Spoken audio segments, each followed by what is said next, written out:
You're listening to the ESO Network, your station for all things geek.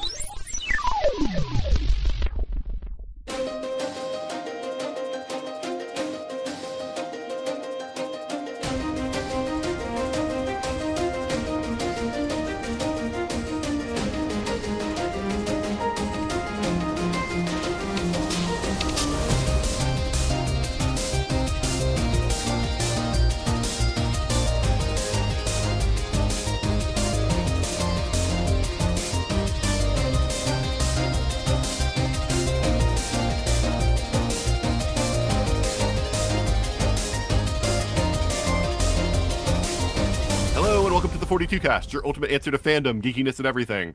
As always, I am your host, Nathan, and we have another great episode lined up for you where we're going to talk about Invincible Season 3. But before we do that, let's meet our cast for this week. So, starting off, he is the Roman centurion that always has a drink in his hands, and that is James. How are you doing, James? I'm good. I'm doing good, yeah. What are you drinking today, James? Coffee. It's coffee. Tell me it's spiked with something. But don't worry, I always have my whiskey on. Okay. This is come on, James. So, you always come on the rocks, right? I know. It was gonna be in the coffee, but then I weighed against that because this particular coffee I have, it's actually like concentrated espresso, like liquid concentrate. And it's best mixed with milk. And I was just like, I don't feel like adding whiskey to my milk drink is going to go really well. As much as I want to sit here eating, curdled coffee while we're doing this. But yeah. Chunky. You're on brand, though. You got some whiskey with you. Truth. Now, James. Was there any alcohol in Invincible Season 3? I didn't pay extreme attention to it, but man, I tell you, with how any of these seasons go, there always should be. I mean, I don't know about whiskey, but his mom is like down in bottles of wine all the time. Like, yes. So understandably, I think. Yeah. Right. But no, nothing new. I just finished season 3 of Foundation. Phenomenal, fantastic sci-fi series, and they got renewed for a season 4, which I'm happy for because the way that season ended, I was just like, because rumor had been before COVID that they were just going to do one last season. It was going to be season 3, and that was going to be it. And it was just like, ugh. And so it went on hiatus there during the COVID years for like 2-3 years. After the second season. But yeah, came back really well and lined it up for hopefully some excitement going into season 4 next year. All right. Very cool. It is good to have you back on the show, James. Always good to be here. All right. Next up, keeping with our alcohol theme, comes a guy who works at a brewery, and I met him playing a humanoid orca, and that is Nate. How are you doing, Nate? Good. We need to start making some more core memories. Yeah. Than a humanoid. I've been introduced as the humanoid orca. Yeah, I know. It's 20 years old now, so, it's... But I'm doing great. It was a busy week at work, and I got a call asking if I knew anything about the toilets backing up, and I can say, I am hourly, so I can't answer that question. You need to call the salaried manager. Some benefits to not being the big boss. Yeah, exactly. I am off the clock, and therefore I cannot think about anything work related. I can't. Yeah, it is. It's against the law for me to think about work things. All right. Well, that's very cool. I'm glad that you were able to dodge that. Yeah, very nice. Anything else new and exciting going on for you? I introduced my my girlfriend to Invincible, and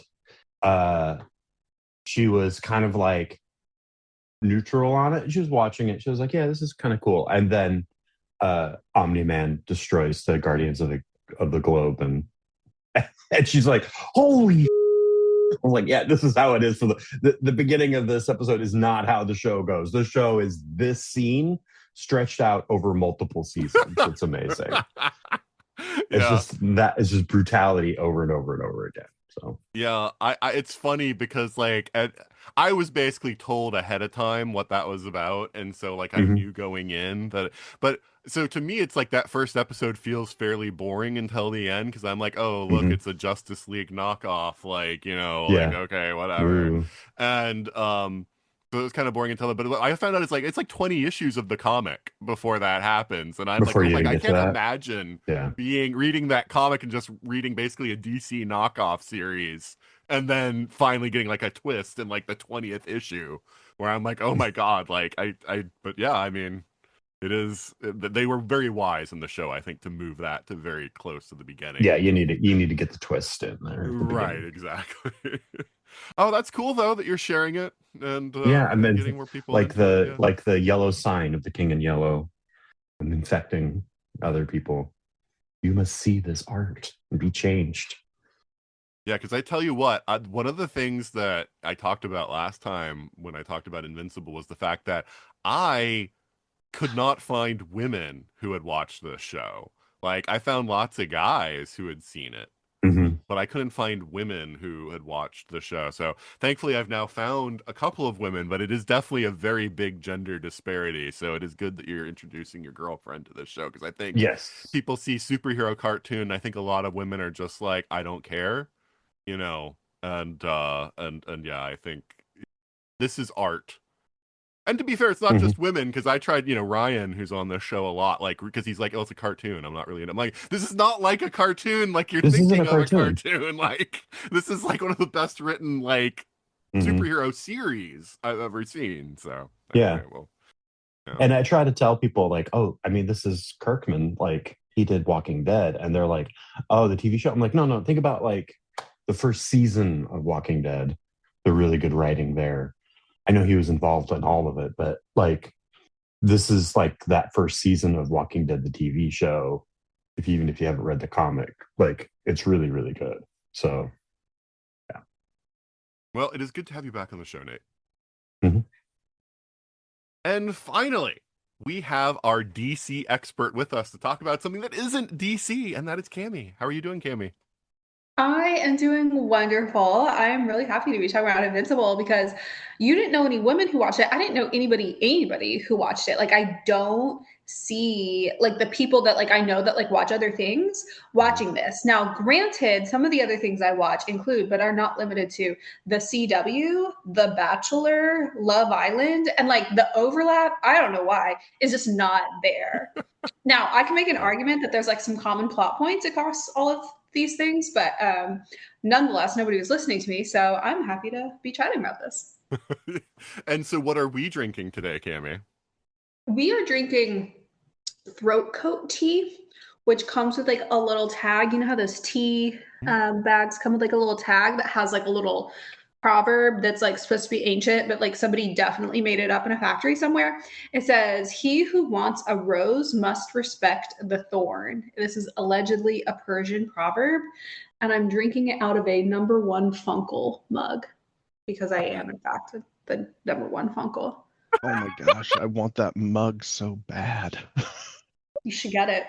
And I am the Funkle with I have a 6-year-old or no 7-year-old niece and 13-year-old nephew, and I love them to death, and I love to sugar them up and then give them back to their mother and have no responsibility. It's the best. My It only note for you, literally Cammie, does. is that the throat coat has become passe. I think you've used it like the last 3 or 4 times that you've been. Multiple times. You need Yes. to go. You need to go back to like weird sounding, very like artisanal, like like Yes. only like the artsiest person in the world would like consider drinking this kind of stuff.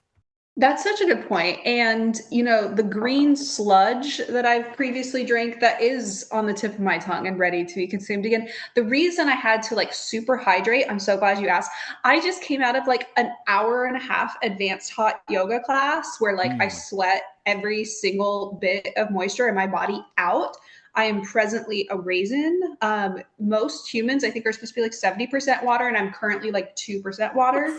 So I have the biggest mug you've ever seen in your entire life. It is giant for all the people listening to this. It is Yes. possibly the biggest mug I've ever seen. It holds about 3 times the amount of liquid of like a air quotes normal mug. I have this big mason jar of water, and then I have this sparkling kiwi lemonade over here. Oh, there we go. Okay, there's the weird And drink. it's Okay. so pretty. Do you see this Barbie pink? Is that not the best Barbie pink you've ever seen in your life?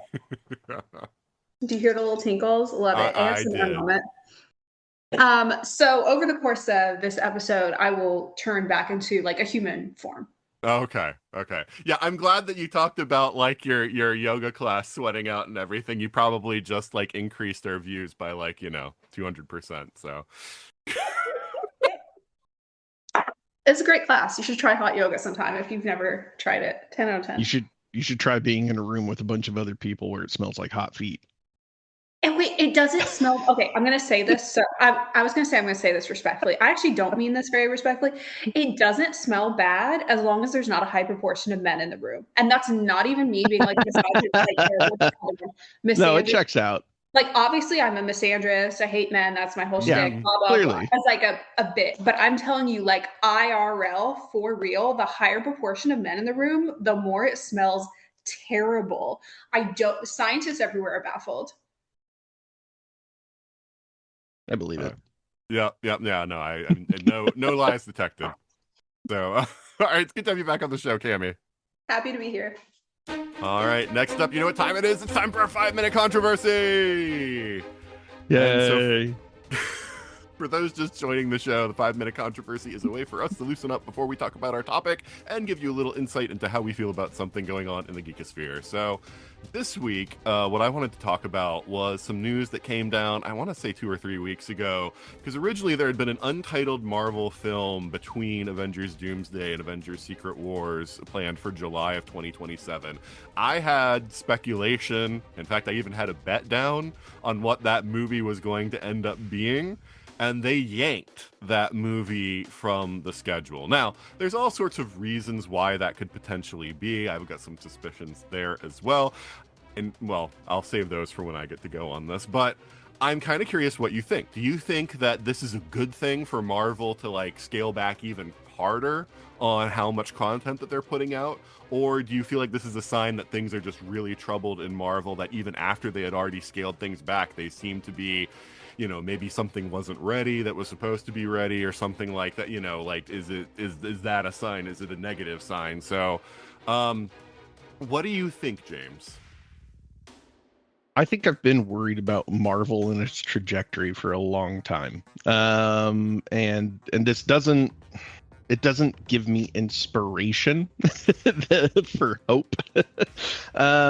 Because, and I mean, it's one of those. I mean, we can all, I think, make an argument for the downfall really just started right after the end of getting to the end of the saga with Endgame. Yeah, there we go. The big purple guy. With Thanos. Thanos. Yeah. Yeah. Avengers Endgame, basically. Yeah. As soon as we wrapped up that story, I mean, I think they were directionless. Like, I think they had some ideas about where they wanted to go. Obviously, we saw they wanted to do something with Kang, and it could have been amazing.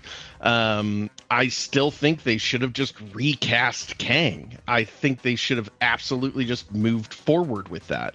And I think they're just, I think Marvel is in a place where they're so unsure of all their decisions because they haven't had anything that's just hit really hard so far outside of, I would say, Thunderbolts.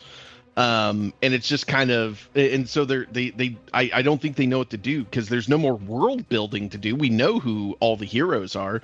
It's, a matter of settling down on something. And I think them deciding to veer away from Secret Wars. Again, I think it's just one more part of the systemic issue that they've been having, where they just won't commit to this thing and build a story around that and move forward. And so we have all these little like one-offs, because they've said that too, where they're like, well, some of the movies are going to be a little more individualized. The TV shows will not exclusively tie in, but they'll kind of be their own stories and maybe make mentions, kind of the way Agents of S.H.I.E.L.D. kind of initially did when it came out. And it's just like I again, I'm not against you guys not doing those things, but also like pick a direction and like stick to it and like focus on a true story. Like do the world building like you did before. All right, Nate, what do you think? Yeah, I think panning Kang was a bad idea. I think they should have kept moving forward, just like Roman said.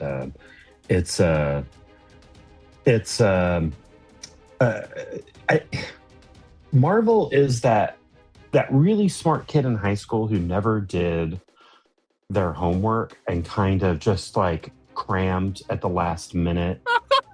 That's a good analogy. I like that. Because they're famous for the Feige way of making a movie is have a general outline, start filming it, and then write as you go. Instead of the James Gunn way or the normal way, which is have a solid script and then start shooting. And Marvel is just that high performing talented kid who never did homework, and reality of being a doing big kid stuff is catching up with them, and it just keeps stumbling. And every once in a while they do something really cool and you think they're back, but they're not back. The Thunderbolts was a fluke. It was not indicative of what we have to see moving forward. Recasting Robert Downey Jr. as Doom, I think, was a misstep. Maybe it'll be amazing. Maybe I'm wrong, but when I heard that news, I was incredibly disappointed that they are dumping everything that they had worked so hard to get to, and just bringing the old gang back, and they're like, we're just gonna recreate Endgame over again, and just do it the same way, and it's just no. I just don't think it's going to work. I think it's going to be bad. So, not excited. Yeah. But more specifically, I mean, do you have any thoughts specifically about them yanking a movie that apparently they had a slot reserved for? Like, do you think that's just another sign of, Yeah, I think it's just another sign of them realizing that they don't have what it takes, that they don't have there is an adult somewhere saying, guys, we need to stop. We need to stop the car. We can't keep building the car as we drive it down the road. Like, pull over, let's rethink this and retool everything, and everything's got to be, you got to start from go. That's what I think. That's why I think they regained the movie, is that there's somebody saying, you got to stop. So, Cammie, what do you think? You offered kind of like two possible options, and I think it's maybe a little bit of both. I think it's possibly true that, yes, this is indicative of like turmoil and Marvel scrambling, and there's so many reasons why a franchise like Marvel would be scrambling right now. They hit an inevitable peak, which is obviously going to be followed by an inevitable decline. There's economic reasons as well. So the budget that it takes to shoot films like this is going to be heavily impacted by the economy, not meaning to be boring, but then also the economy for going to see movies is somewhat stabilizing and getting better, seeing them in person or purchasing entertainment in general. Because during anything that has recession vibes, entertainment tends to do, so there's some of that they'd be scrambling for, but then the kind of media that we want under those circumstances also changes. So while I'm not talking about creating storylines that are directly reflective of current day, we've all talked about oh my god, that kills us every time, we're over it, right? But I'm talking about creating storylines that are particularly appealing during different phases of the global state, right? In that sense, that's where I'm the second one is probably also true. It is in turmoil, and therefore changing is probably a good thing, because kind of building on what Nathan's saying about oh, this is the one who's puts everything off until 11:50 and still is able to crank out whatever because they're really smart and good and they never change their ways. In this instance, I kind of would love for Marvel to shake it up a bit, because the whole reason where I'm a DC apologist, even though sometimes DC puts out a level of crap that Marvel could never even dream of, is because DC actually takes risks, right? Yeah. And risks flop sometimes. Actually, risks can flop a lot, but it is like a risk. They'll try something where Marvel is like, what if I did the same thing in a different font? Because you like loved it so much the first time. It's like the same, but this time it's like with more highlights, right? Like that's kind of their vibe. And I'm like, what if we did a pixie cut? What if we really changed it up? I'm not sure pulling one movie that's like slated for a couple years from now is really like fully chopping it off and going pixie cut, but like, I don't know. They went for more than a trim this time. Maybe it'll be good.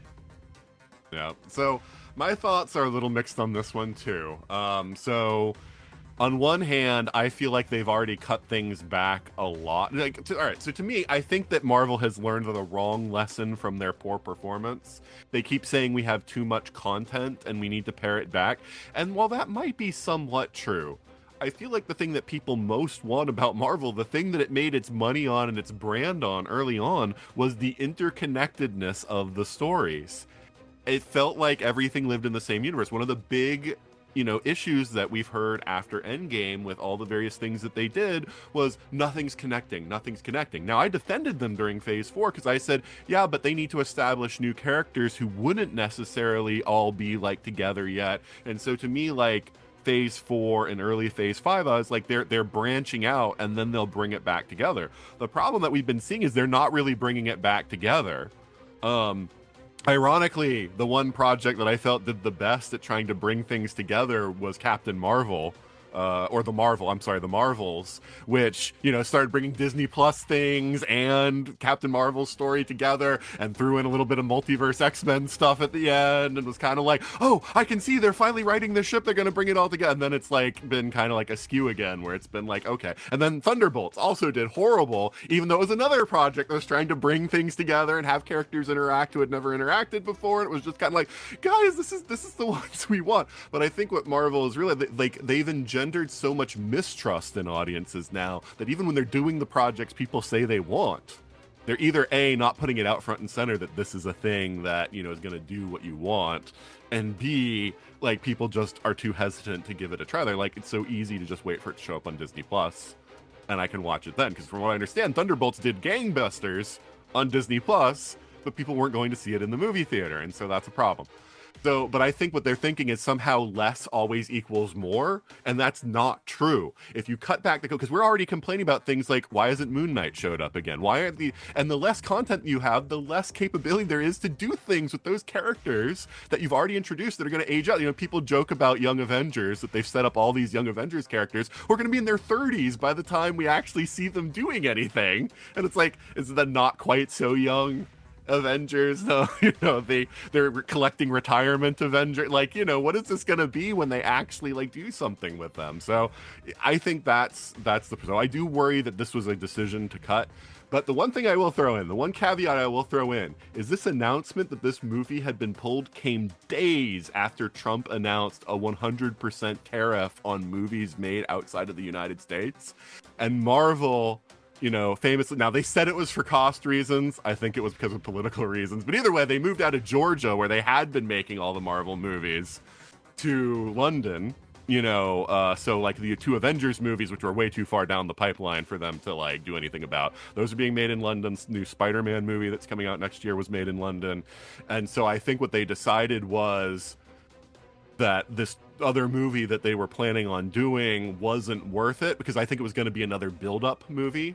The money I put down was that it was going to be a Silver Surfer solo movie, was my prediction, because I didn't think it was going to be a character that was going to be in either Doomsday or Secret War. So I was like, it either has to be a new character or it has to be an established character that hasn't done anything yet, really. And so I was thinking they were going to do like a Silver Surfer solo movie to give her origin and everything and explain like the for people who don't know the Silver Surfer story. But yeah, I think they thought it was risky, and therefore it wasn't worth the 100% like once the 100% tariff get added on top of everything, they were like, yeah, no, that's not worth it. That's what I think happened, but I am worried that it is just because of this less is more mentality, because I already think they've slashed things too much.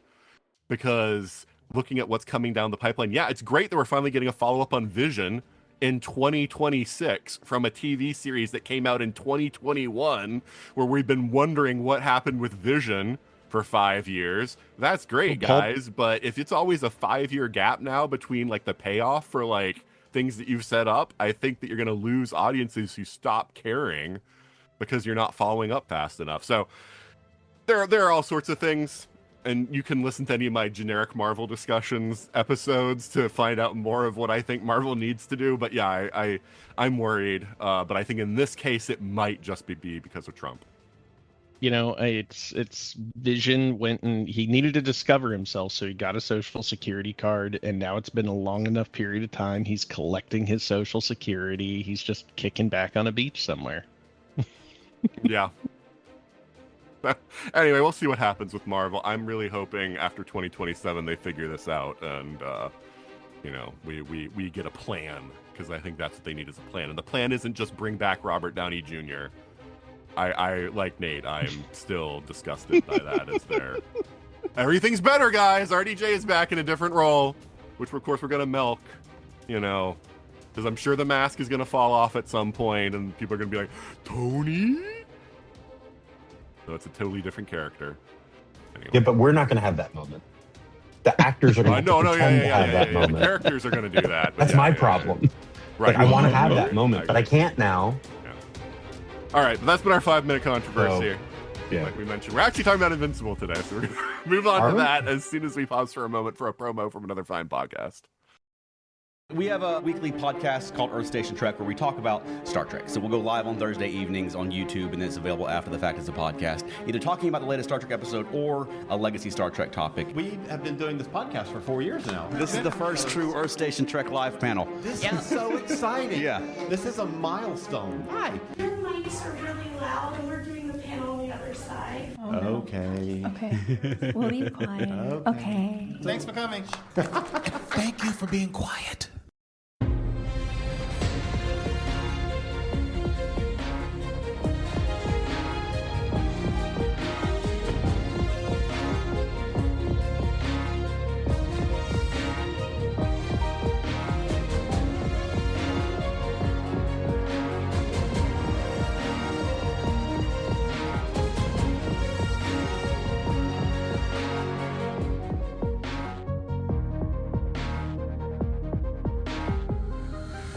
And we're back. And like we mentioned at the start of the show, we are talking about Invincible.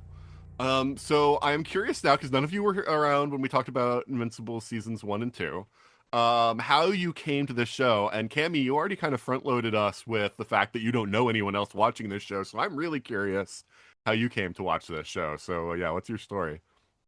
So I was held hostage, kind of. When like somebody like makes you watch a YouTube video and you have to sit there and be like, "Oh wow, oh that's so cool. No, for sure. Wait, like how long is? Okay, we got 4 minutes left. Got it. And like they're so thrilled to be showing you this thing that they like love and have watched a million times, and you like literally can't do anything per the social contract except watch it. So that was how I started Invincible. So good news, guys. It works sometimes when you hold people hostage and make them watch something. It was like a friend of a friend who was like super into Invincible. He's like, "Oh, you should watch it." And I was like, I don't watch animated things, and I don't like things led by male characters. Of all, like you've all heard this. I went on my little shtick. It's like, "No, you'll like it. There's like women, and they're like cool and stuff, and it's got Sandra Oh, and like whatever." So I'm like, okay, we'll watch it over dinner, guy. Anyways. So yeah, it was good. Much to my dismay. Like you can see and hear the disappointment radiating off me, that unfortunately it was fantastic. Yeah, it was such a big build up to it was good. I know. I love it. Everything in my soul does not want to show enthusiasm for how much I really, really enjoy this show and continue to enjoy each season. And unfortunately, each season keeps getting better. And like all of the characters are vaguely interesting, and they even had really good villains. And Jeffrey Dean Morgan was fantastic as like it's just. I want to find something to hate so bad, but I can't. Wow, that is high praise from. I don't think I've ever heard such praise from Cammie. Even when we're reviewing female-led series, I don't think that you've ever been this positive. So wow. Part of it's like I don't really have anything else to compare it to because I genuinely don't watch a lot of animated things. Like occasionally, just because I'm like somewhat steeped in like comic world, I'm going to catch bits and pieces of like comic book stuff, and it's fine. But it's like that's sort of like a precursor to a point. I like seeing human actors. That is, that's part of it. And then another part of it is I don't like there is a certain level of like maturity in the content that I appreciate. And I know that sounds rich coming from somebody that watches like a bunch of like teen, but like number one, that's all played by 30-year-olds. So like it's not really teen stuff. It's sort of like, whatever. But like I like like it's why I don't really get into anime because it's like, oh wow, this is set in like a school and you all talk like elementary schoolers, but like you're claiming to be 18. This is weird, man. I'm not really vibing with it. No offense, love and light. Like it just doesn't work for me. With this show, it just doesn't have That is a subset of anime. Anime is so much broader than that. Okay, that's what everybody says. I've never seen Nate triggered so quickly. That's what everybody says, but like, okay, stereotypes exist for a reason. This show's not that though, is my point. You like to hear about the highs and lows of high school football. Absolutely. Absolutely. Oh my gosh. So for background for people who may not have heard like previous episodes with Cammie. So Cammie loves the trashiest television around, right? Like she is 100%. steeped in like CW shows. Like we were talking about old CW before Nexstar bought them out when CW was all like trashy, like teen, audience type shows and everything. And like on streaming services, she watches a lot of very trashy shows and stuff like that. Absolutely. And so like it's always great when we find an intersection because I love having her on, but it's like so much of what she watches, I'm just like, I can't follow you there. Like I don't, we don't live Just in a bunch the of same ripped teenagers taking their shirts off in the That room. is a dark path I cannot follow. I find it funny. He's so down on like a whole like humongous like uber genre that has many subgenres. What do you mean? You guys don't want to watch 36 episodes of Love Island? I don't understand. Like 36 episodes of human beings being awful to other human beings. So the running gag has been the the meme. But they're like really hot while they're doing it. So like it's kind of okay. The running gag has been the meme from Riverdale about, the person's like, oh, like, I had to drop out of school to take care of my Nana by like selling drugs. And then the guy's like, that's so sad because then you never learned the epic highs and lows of high school football. And so that's like been sort of the running gag with Cammie and I is like, that's what she wants. That's the content that she wants. Absolutely. All right. So James, how did you come to Invincible? So I came to Invincible because Amazon went, we think you'd like this because you watched The Boys. And I went, maybe. I mean, I watched and that's, I mean, legitimately that is like how I kind of fell into it. And it was one of those where, I mean, I do watch a lot of like adult animation in the sense of things like Archer, to a degree, like Bob's Burgers, things like that. So, and so I looked at it initially, and it didn't really show like in a preview like anything that really like super grabbed me. It was just like, okay, yeah, superheroes, gritty, sure, okay. And so I just had nothing else to watch, and turned it on, and I've been hooked since. It's one of those where I'm pretty sure I find out when they're going to release a season, and then I forget that they announced that they were going to release the season, and then I'm pleasantly surprised when suddenly a new season comes up, and I'm like, oh, it did get renewed, and then I immediately remember it's coming in March. Yeah, and I'll get to February, and I'll forget all about that, and then I'll be shocked again, and so I just keep reliving excitement. It's great. Well, that's good. So it's like Memento, but for like yeah. I just start tattooing Omni-Man on me. No, Invincible, March 2026. Yeah, because you're like, every day you wake up forgetting what like media is out there. So yeah, and ever since then, I mean, it's been it's amazing to me how much this show has like hit like pop culture in a lot of big ways. And I know plenty of people who know nothing of this show. They've never heard of it, which is really weird. Being in the gaming sphere, there's like Mortal Kombat skins where people like on PC who are playing Mortal Kombat have mods that have changed like characters to invincible characters. I thought those I were know they're official. making an invincible fighting game right now. Like they've shown like screens of the game, which I thought was awesome because Cecil's actually like a choosable character. And I never in a million years would have been like, yeah, Cecil against Omni-Man. That makes sense. But like watching the combat, I was like, they did it in a clever way that for Cecil as a character makes sense. A lot of So teleporting, yeah. I assume. Yes. Right. Yeah, and then A lot of teleporting, a lot of different sucker gadgets punch and type guns. moves with a lot of teleporting. Yeah. That would be Cecil's fighting style, I'm sure. Yeah, no, like that's interesting to me. Because let me tell you, so one of the things that's crazy to me is like, so there's like a dichotomy, right? And you kind of like encapsulated that with a lot of what you said. Because I have one friend, because I was like, you should watch Invincible. It's so well written. It's a really good show. You would really love it. And she's like, I can't stand like things that are gore. So she doesn't watch like The Boys or anything like that too, because she can't stand. And Invincible is gore. See, to me, like animation gore is different than live action gore. Like I don't have like I can take as much gore as you can give me in animation and it doesn't really affect me. I do after a certain point I do get kind of disgusted by live action gore. Um but I'm like, I think that's one of the brilliant things I think of making this animated show, other than a live action show, is like it creates that sort of like distance from that sort of stuff that might be a little too dark. But then I was like, well, is this like show too intense? But then I know other women who watch The Boys and will watch things like that, and they don't watch it either. Like, and I think it's more of just the thing of like, I don't watch cartoons, and I'm just like, man, it's just so many reasons that people have to not watch it. I'm just, you gotta watch the show. You gotta give it a chance. Be a Cammie. Be a Cammie. Cammie gave it a chance begrudgingly. Liked it. So with no consent. Yeah, with no consent. Okay. Let's not put that in there. Let's. The lesson is to hold people hostage. And hold people watch hostage. at least 1 or 2 episodes. Tie them down and force them to Stockholm watch syndrome things. them into loving this show. Clockwork Orange.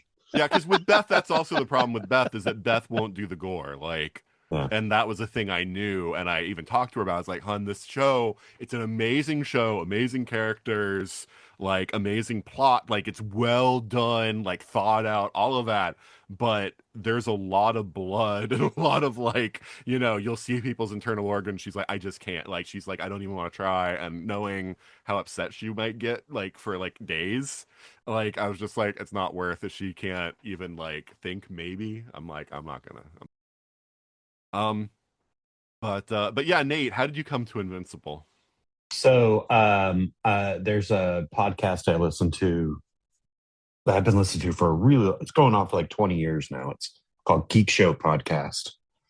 And they one of the hosts on there really liked the Invincible comic book, and then when the show came on, he was like, "Oh my god, the show's so amazing! You got to watch the show." So I took it on a recommendation from another podcast.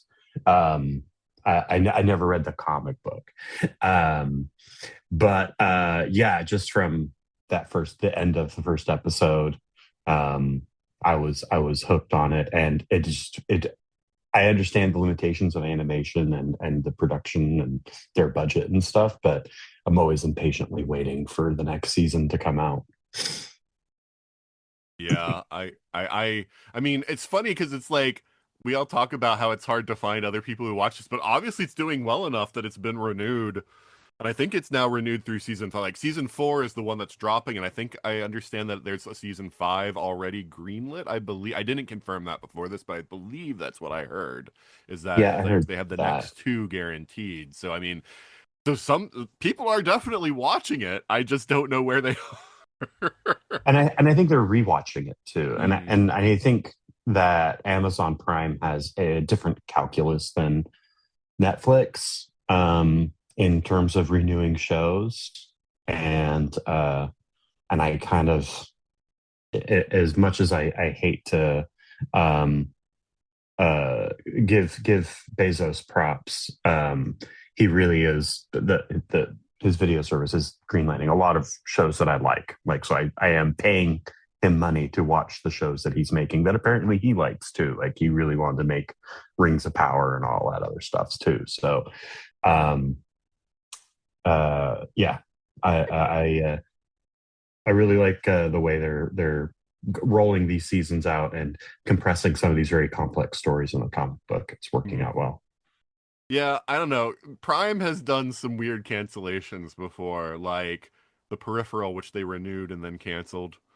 Oh, yeah. So I'm not sure they're too different from Netflix, although yeah, I wouldn't be surprised because they don't have the sheer number of like one season cancellations that Netflix has done.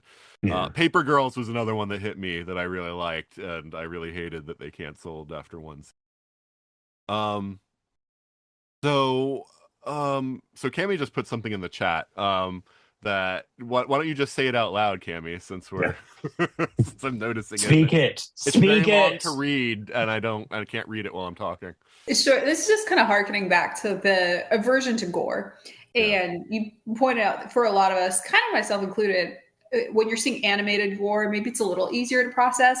I think with this show, it's hit or miss because sometimes they'll get a gory moment in there that really, it's not that it looks human. It's the fact that it's, particularly shocking and kind of get to you.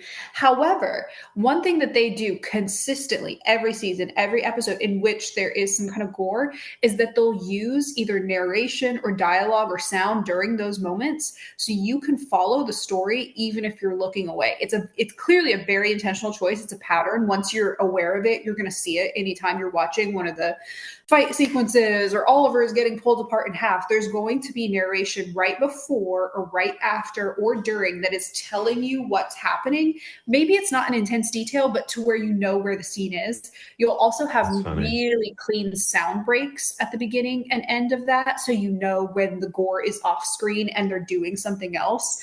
They have a sharp break instead of sometimes a fade break. And that would allow a look awayer, I'm kind of putting air quotes around that, to still follow the story. Now, if you are averse to gore, this may not be the show for you anyways, because I don't know if you're really going to be comfortable having to look away all the time in various episodes. However, the story is followable. And it's kind of interesting that they do that in general with an animated show, because sometimes with animated shows, you're forced or you get to watch the art throughout as a means of communication. And there's actually sometimes less dialogue or sometimes entirely very like artsy scenes that are communicating things, not just in fight scenes, but in general. And with this show, you'll have those moments. If it is not a gore moment, there are some moments where if you are not watching your screen and you are listening to the dialogue, whatever, but you're bopping around, cleaning your house, whatever the situation is, you'll miss if you're not watching facial expressions. That's not the case when there's gore, though. And they are very intentional. That is something I had not noticed. That is very cool. They have really good Foley work. That is one thing I want to say, is that the Foley on here, you can hear what you're seeing. I don't think I ever noticed that you could look away and still know what's going on. But I wonder if that has to do with also their limited animation. That there's been a lot of critiques as the seasons go on. The animation is getting worse. There's less frames. They're doing more like Hanna-Barbera tricks to animate less cells and stuff. So I wonder if that also has something to do with it, like to over enhance other senses like the sound, so that you don't notice that the visuals aren't like that smooth. I don't know. One of my favorite scenes is in season 2 when they're at the Comic-Con. And like I was thinking about the next season of whatever dog. Seance Dog. Seance Dog is coming out. And they explain all the things they have to do to like cut corners on the animation. And then the show is depicting those very same techniques as they do. Like if it's a crowd scene, we like zoom out and give you a top-down view. And so everything is very like, hazy drawings, but then you just dub dialogue. Hazy drawing, nobody's moving, everyone's frozen in place. Exactly. Or if it's just a long talking scene, you just cover up their mouth while they're talking, that you don't have to animate their mouth. It was so funny. I It got was very really meta. educated in a very brief moment because of that. Because it was all stuff like I never pay attention to as a consumer of the visual. Like I don't really, I'm just there for the ride. And then they started pointing it out, and then I started noticing it in other animated things I was watching, and I was like, that is a shortcut. Oh my gosh, that Yeah, makes see, so much I'm used to the sense. ones that are really noticeable, like the same background over and over again and stuff like that. Mhm. Like you know, and Invincible, I feel like does a Where good they just job. repaint the cell. They'll just Yeah, like take the old background and like the trees are I green feel instead like of blue or whatever. Invincible's not going back to those really, really primitive, like Oh yeah. 1960s era, like cost cutting techniques and stuff. But yeah, I mean, Mhm. to me, I like to immerse myself in the world, and so it's not as obvious to me as it is to some. Because yeah, I've heard the complaints too. Last time when I talked about seasons 1 and 2, there were some complaints about how things look when they're flying and stuff like that. But it's like I try to immerse myself in the medium as much as possible. I try not to look for like the problem. So unless it's glaring, I tend not to look for things that are like, oh, this looks like it was cheaply done, and blah blah blah. Like, It's never pulled me out. I've only yeah, noticed it because I'll watch a YouTube video of someone going, see, and I go, oh yeah, I see it. But when I'm right, yeah, watching the show, exactly. I It's only never after notice people it. point it out to me that I'm like, oh yeah, that was happening. Like. But anyway, all right. So I think because you guys weren't on last time, I also want to ask, and I think we commented on it a little bit, but like, what draws you to this show? Like, we all said that we like it. We all think it's really good, but like more specifically, what are things that you feel are strengths of this series? So Nate, what do you think? For me, it's the overarching themes of um, fairness, justice, and what does that mean in a world of extra judicial, vigilantes, and the sort of the first season, and we revisit it in season 3 too. Is this sort of childlike view of good guy versus bad guy and the gray areas, and like what are the motivations of people doing the things that they're doing and why they do those things. But basically, like fairness and unfairness and justice and injustice, like that sort of those quadrants. He plays around in that a lot. Like it's unfair, but it's just. It's unjust, but it's fair. Like back and forth like that. So that's what I really like, is the overarching themes of the show. Yeah, I agree with you because like it's become very popular now to do series where it's like, oh, well, if people had superpowers, they would all be corrupt and they would all be, like, they would all be dark and whatever, and they would misuse their power and everything. And I like Mhm. Invincible because it says, yeah, some people would be like that, but not everybody. Yeah, and And so they maybe play in maybe that even space it's, of, yeah, we haven't got to it, but the multiverse, the of Invincibles, obviously it's really hard to be the good guy when you have yeah. those powers. Like it's really easy to be a bad guy. That, So that particular thing is the reason why I'm naming this episode Full Marks. Because we're full of yeah, marks in this full of season. marks. So many That's marks. right. Cammie, what do you think are particular strengths of this show? I think it's the fact that the characters actually develop. So it's not just, oh, the character development is good, which it is.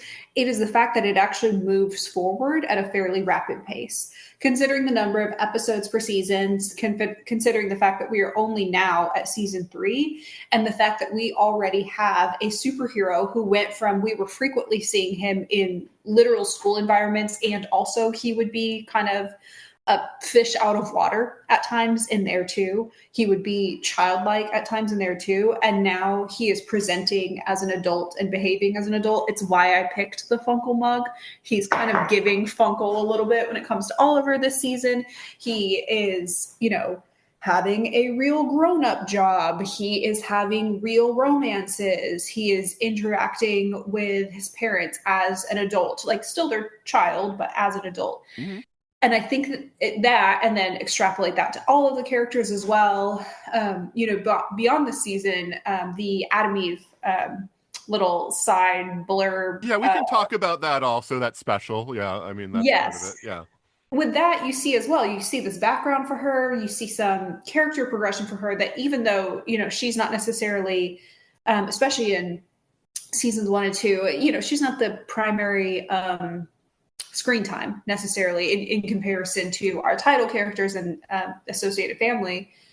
You're seeing them actually move forward and grow up. And it's not just visually that they grow up. It's not just, well, now instead of going to school, they're going to an office. And by that, we are communicating they've grown up. Now, instead of wearing t-shirts and jeans, they wear a button down and khakis. And so they're like, he is actually grappling with a childlike sense of justice in season 1.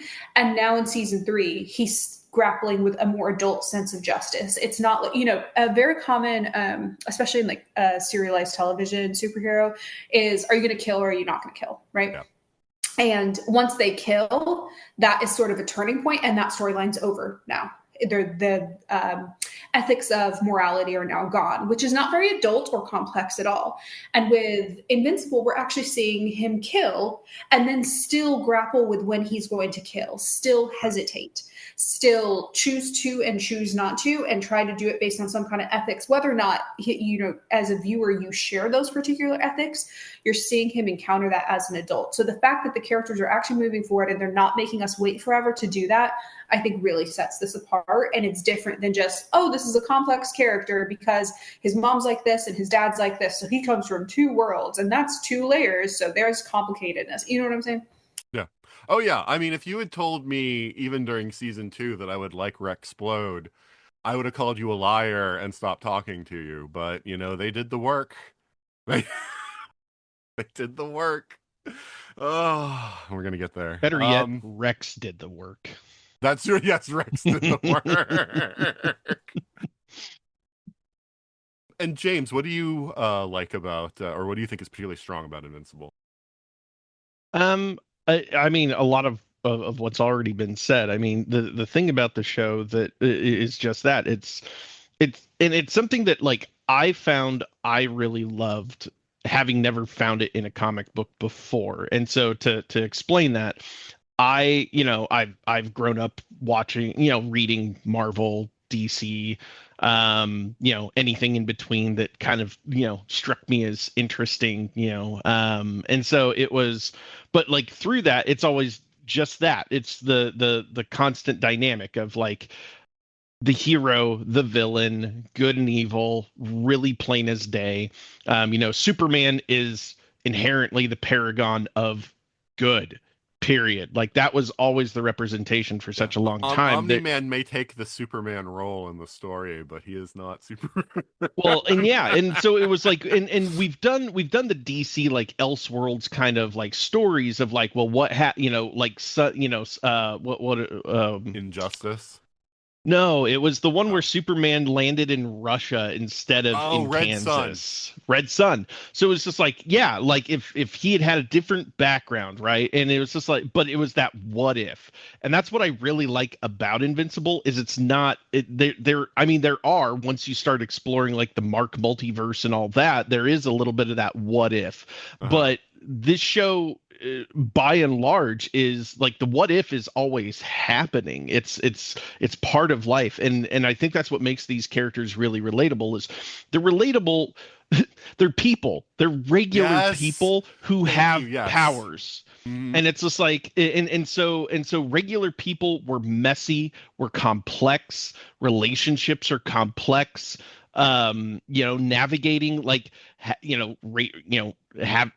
navigating a spouse who cheated on you, navigating taking care of said spouse's love child from another planet, all of those things. Like it's so I think complex. Of all the things that he did, I think the fact that he slept with another woman after trying to commit genocide on Earth is probably the least of her concerns right now. But you're right, it is a little weird to take care of the love child of your Debbie is such a good person. That just shows you how good of a person she is, because the last thing she wants to do is raise another superhero. Raising Mark was so stressful for her. And she's trying to move on with her life, and now she's saddled with the consequences of Nolan. And she's like, well, I really shouldn't do this. I'm not required to do this, but I'm really the only person on Earth who's ever raised a Viltrumite. So I got to do it, So it was like it made it made me fall in love with Debbie, like as a mom character. So and that's what's so endearing about this show is there's so much complexity to all these characters, and they're so relatable on that level, and every single one of their plights is something that you can empathize with on many different levels. You can sit there and you can look. I'm bad at remembering names, but the girl who effectively is cursed and turns into a giant, what is it, like? Yeah, monster troll girl, but I forget her real monster name. Girl, yeah. And so it's just like, and so it's just like, the fact that for every time she does this, based on the amount of time she does this, like it makes her become younger and younger over time, and the struggle of like, I'm like a 30-odd-year-old woman and I look like I'm 9. And so I love all those complexities about the show. I think it's the biggest thing that kept me drawn into it was the fact that there is no black and white. There is a whole lot of gray area, and that watching some of their journeys, it's like you watch Mark's journey, and Mark's journey it's hard. It's so incredibly hard because we see him go through extremes all the time. And for Mark, he's always trying to do the best that he can. He's always trying to be the best that he can possibly be. But we always see when things go sideways, like obviously this is a kid who's, I mean, if he doesn't have PTSD, it would be a miracle, but he absolutely does. And that struggle with it without directly saying like, I'm really struggling with this. And we show that by covering him head to toe in blood. So yeah, I think it's so fantastically done. Yeah. Another thing that I brought up last time was the fights, and that was kind of what I was talking about with animation also, is that not only does it allow them to go somewhat darker and gorier with the fights, but the amount of power that we're able to see in the fights, like they don't have the budget in a live action film to show that much, and I really like that, because a lot of times when you're watching things, whether it's a TV show or even in a high budget movie, is you start looking at the way that the superpowers interact with the world, and it feels like it's not right? Like why didn't this character do this? They have the power to do that. Why didn't they do? Or wait, if you grab someone and ran through a wall, but they're like, you've got them in like a fireman's lift, and you run through a wall, like wouldn't their back half of their body also smash through the wall? Wouldn't that hurt them really bad? That sort of stuff. But always it's just pristine at the end, right? Like the person is fine, even though they don't have superpowers. So how did they like get through that just fine?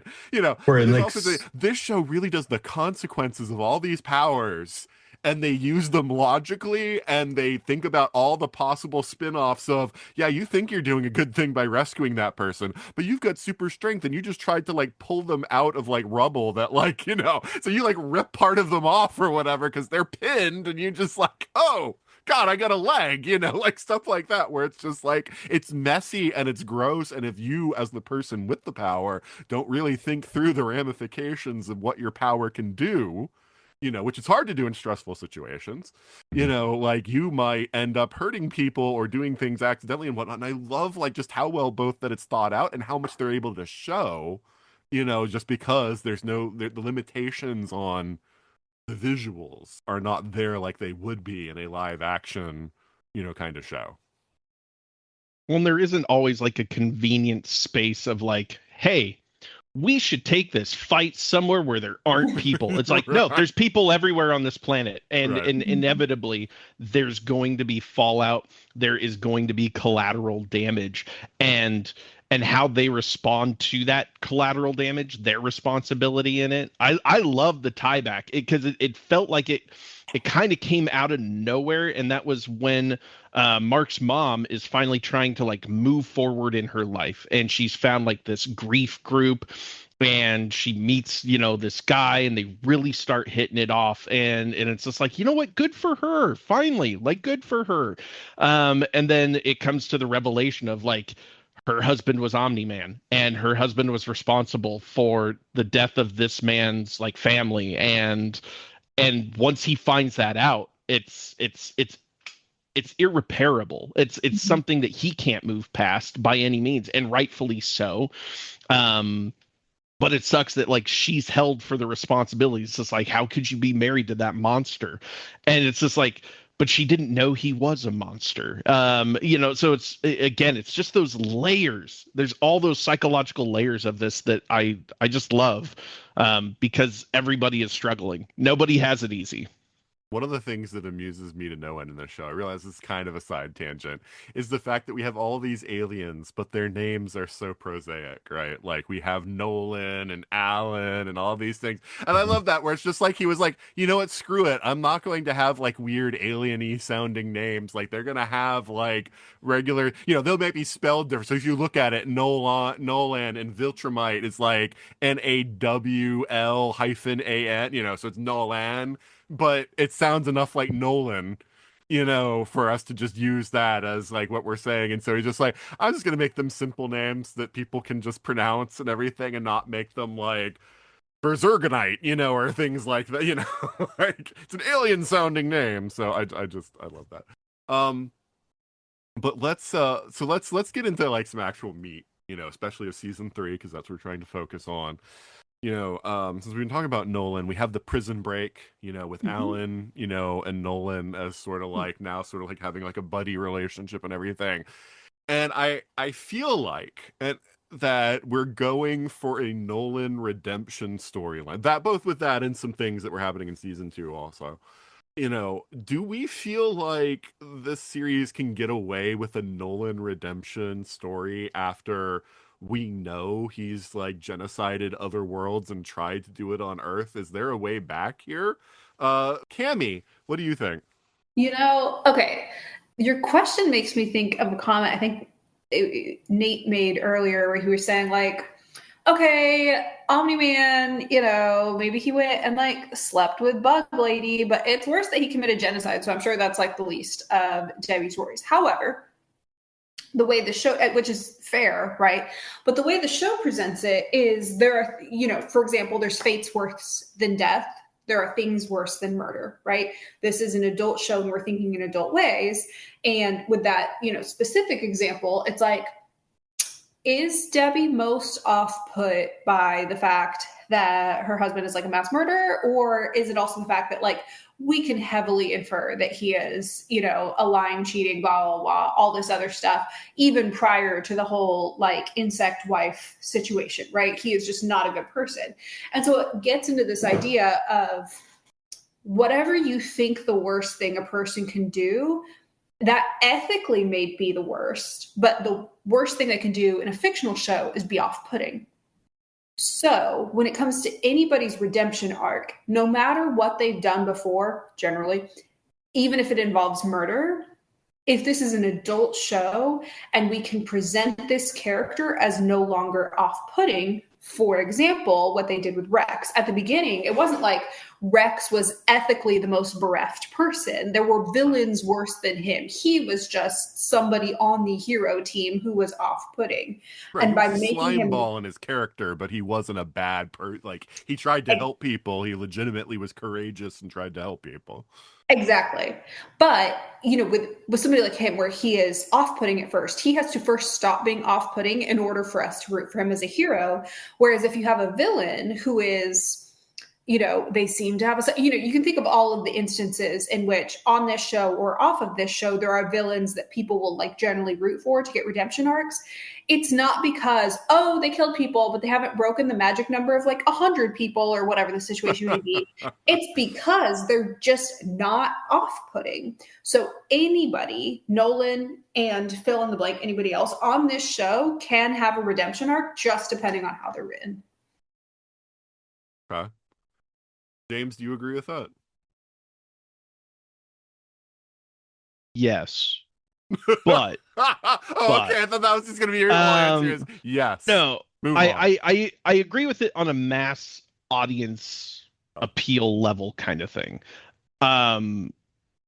Personally, there is no redemption for him in terms of his actions. Like everything he's done is awful. And there is no like there is a path to getting forgiveness, but not forgetfulness, right? So it's just like nobody's ever going to forget the actions that Nolan has created. Like nobody's going to forget that he tried to genocide a large portion of Earth's population. Nobody's going to forget, well, I shouldn't say nobody, but for sure like his son, his ex-wife, like they're never going to forget that he cheated on her and even though like she wasn't going to have him.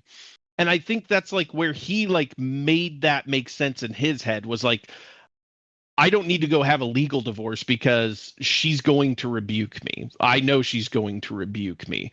And so I don't know that there's a path of redemption in the classical sense of I do enough good to outweigh the bad and I earn the forgiveness of all people.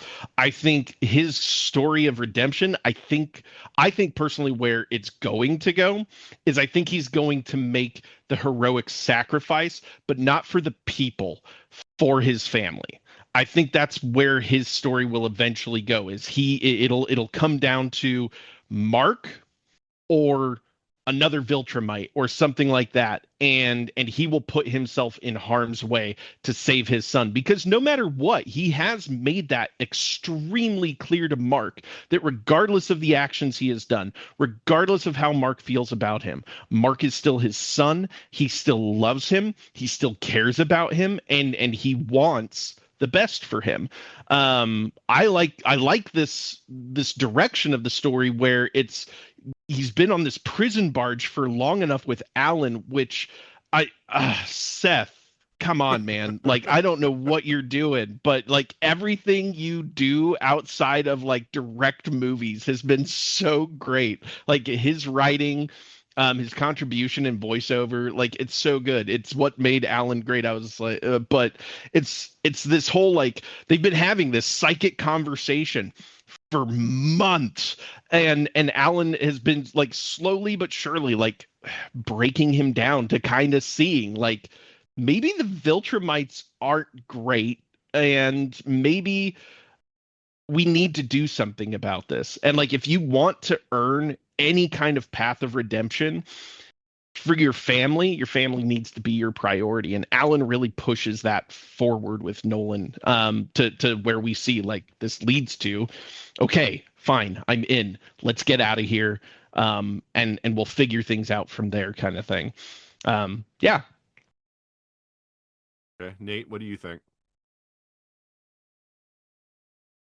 I agree that it's the redemption, and it overall in season 3, that's really what Mark is dealing with too. Like when he's talking about, Cecil using the kid with the darkness powers that can jump into shadows and is using villains to doing Cecil's Suicide Squad.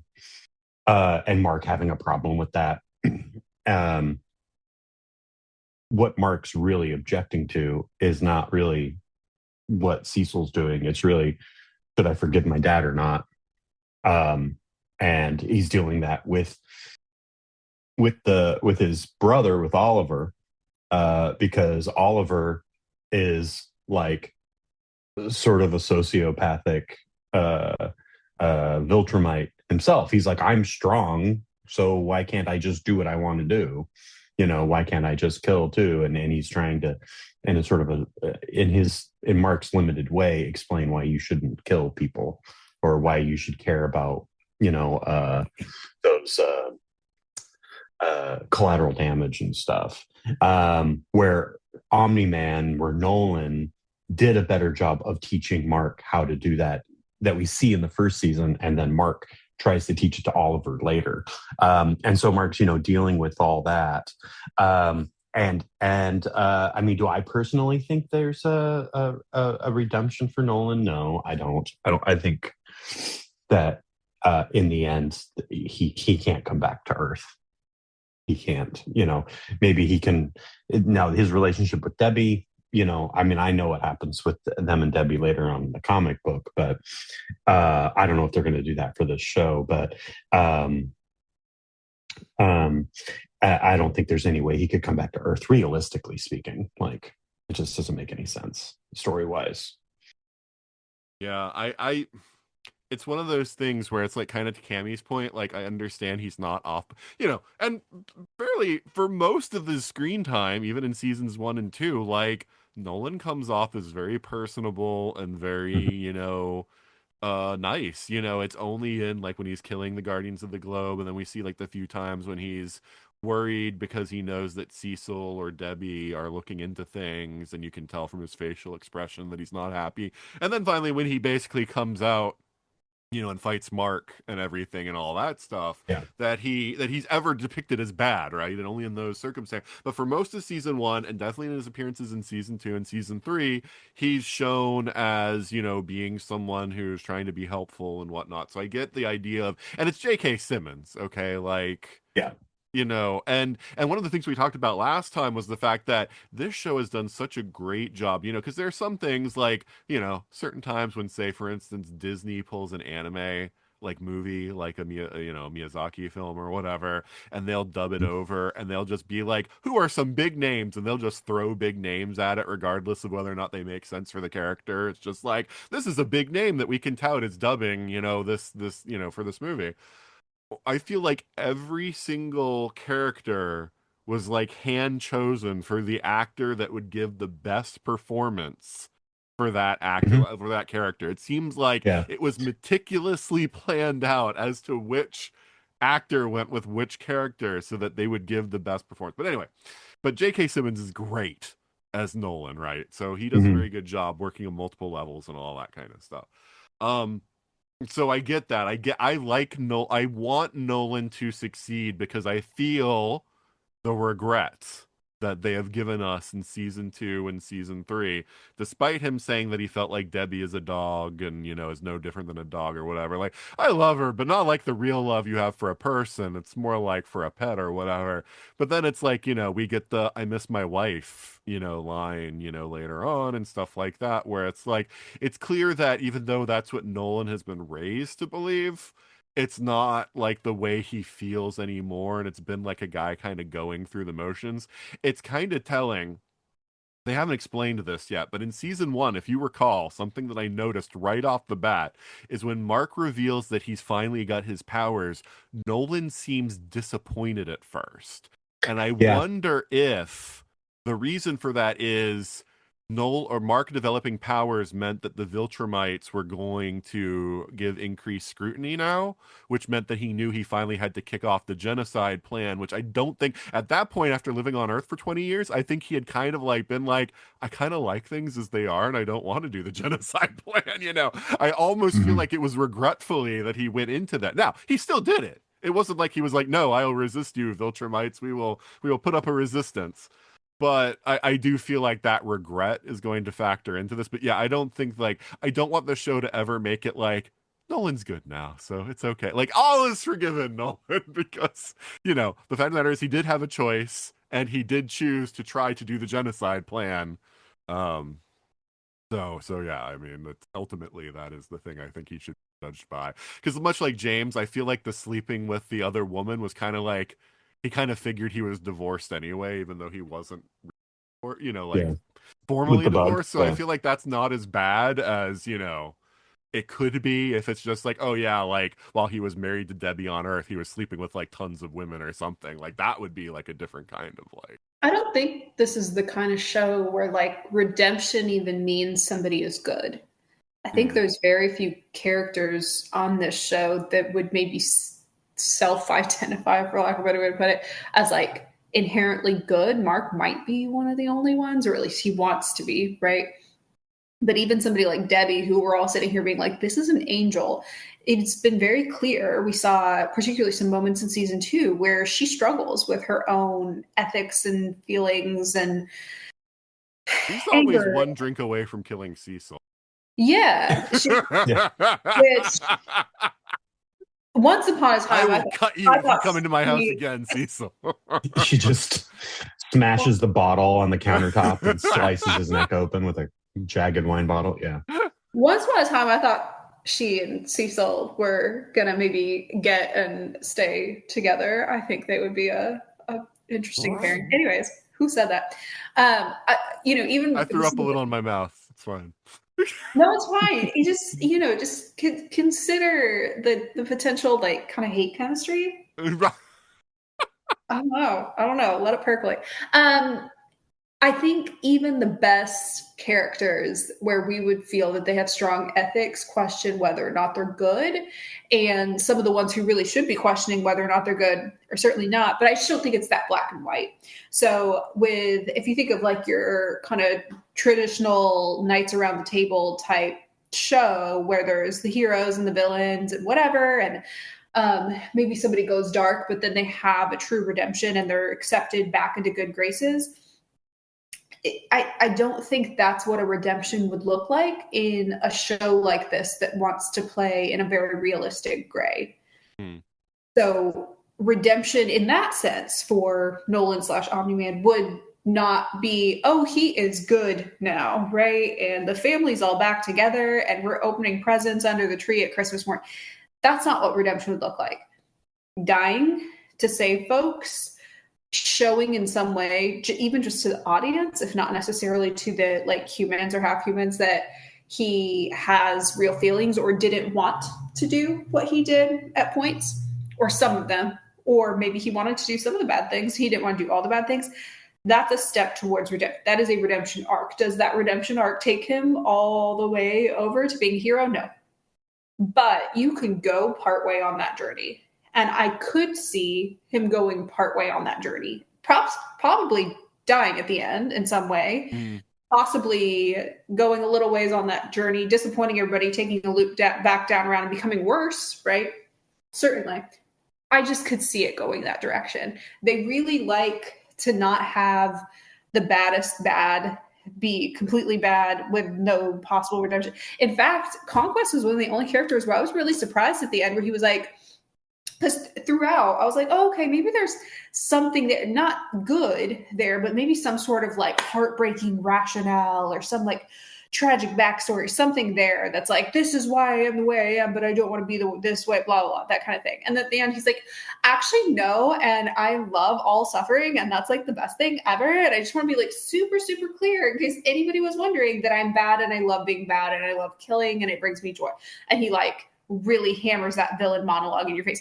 Other than him, usually somebody's got like something explaining it. Yeah, I think we're going to find out that Nolan, after living on Earth, kind of went native, but he doesn't believe it's possible to resist the Viltrumites and that it would be far worse. Like, they might just destroy the Earth and nobody would survive. And so he's kind of like, he's going to justify it by saying, like, I tried to do this because I felt like humans as slaves was better, and some surviving was better than wiping out the whole planet. And I think it's going to be that kind of but yeah, I agree with you. But I think that because Nolan is already in such a gray space, they needed to make the villains that even Nolan is scared of so much more arch, so that it's just like, no, you don't understand. The whole reason why I've gone this route is because you might think I'm scary. This guy is really, really scary, and he's even stronger than me, and all that kind of stuff. So yeah, I think that's why they had to make Conquest just like completely, not because a lot of times, yeah, you're right. Our antagonists are amoral rather than like truly evil. They're just like selfish for their own ends and don't have a conscience. There have to be some characters that just enjoy the suffering that they inflict on others, and that's so that's our biggest bad. And we also combine that with he's like the strongest one also, so that's why everybody else is terrified. It's just like, oh my god, he's so powerful and he's sadistic. Yeah. So Cammie, why don't you take us off also on, a lot of this season was about Mark being on the outs with Cecil, right? And of course, Cecil has taken so the show I think has done a great job of showing that Cecil is an amoral person, right?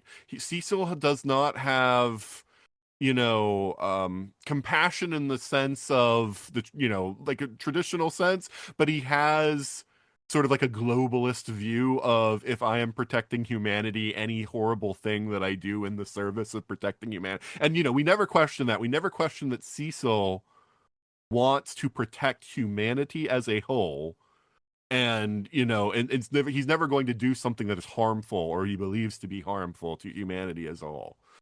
So do you feel like Mark was kind of petulant and childlike in this season with the way that he was resisting Cecil and the things that Cecil was trying to do? Or do you feel like that was kind of like a justified, scenario because of the very dirty and awful things that we have seen? I love this question. Okay, so Mark this season, we're seeing him function as like trying to function as an adult, right? And there's kind of two ways you can go about this in terms of storyline. Usually there's some combination of the two, but one of them is like all the adults are gone. And so now you have to be the adult, or you're like on the outs with all the adults. So you have to be the adult. So there's always a little bit of that. Another way you can do it is like, oh, you've got this adult mentoring you. And so you got to turn into an adult because you got to act like an adult when like wise old man is around, right? Okay. So they took mostly in general the first route of like, here's this guy who like was functioning as one of a few really questionable father figures throughout for Mark, right? So you've got Mark already. There's like, it's not like a bad distance, but there's a little bit distance from his mom because she's like trying to do her own thing, thank God, and like, get romance and enjoy and, develop and move on and blah, blah, blah, right? So that's inherently creating a little distance. Not bad distance, just like the appropriate distance you've had for a young adult. And Mark is trying to like develop his own moral code. He's got his whole like, oh, I'm going to like run a prison like a big boy type vibe, right? Like that's his storyline. However, with Cecil's whole thing, as you said, since season 1, which Mark knows better than anybody else, Cecil's whole thing is like, if there is a goal that I absolutely need to accomplish, I will do anything by any means possible to do it. And Mark does not want that to be his primary moral code. Mark doesn't want that to be his moral code at all. However, by having distance this season from Cecil, it sets up one of the best moments in the entire season right there at the end when Eve is like dead/dying. And what does Mark do? He screams for Cecil. And all that's minuscule dialogue. But what he's doing in that moment is he is saying in this moment, it's not that he is calling for Cecil. But it's not just that he's calling for Cecil. He is saying, in this moment, I want to invoke the moral code of I will do anything by any means possible to prevent this.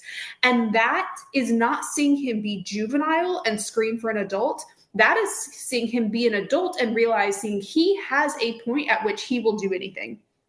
He has found his point at which he will do anything ethically questionable, call upon somebody ethically questionable, whatever, to prevent this death or this outcome, right? I think that's really interesting because you get the separation and then you see him do what appears on screen to be a very childlike thing of like screaming for an adult, like screaming for a semi-father figure-ish. Sure, yeah. But he has found a new part of his moral code. Love that moment. Got it. All right, Nate. Yeah, how did you feel about Mark in this season, especially with relation to like his? So, Mark is in season 3 is going through a stage of development that we go through in our mid-20s when we realize our parents they weren't perfect people. And they did the best they could do, and they worked with what they had, and that they have their own generational trauma that they have to deal with. And so he is sort of the disillusionment of adulthood when you realize that that there is no like magic that happens when you become an adult and you now know everything are correct all the time. So he's realizing, it was hinted at in the second season. We saw it in the first season with Cecil, like what Cecil's willing to do to protect Earth. But Mark is starting to realize I put my faith in the wrong guy, and I also, my father's messed up. This new father figure's messed up, and now I got to come to my own, like what is right and what is wrong. And so I thought it was a really interesting to watch him go through that in overall in season 3 with his trying to come into, like Cammie was saying, coming into his own adulthood.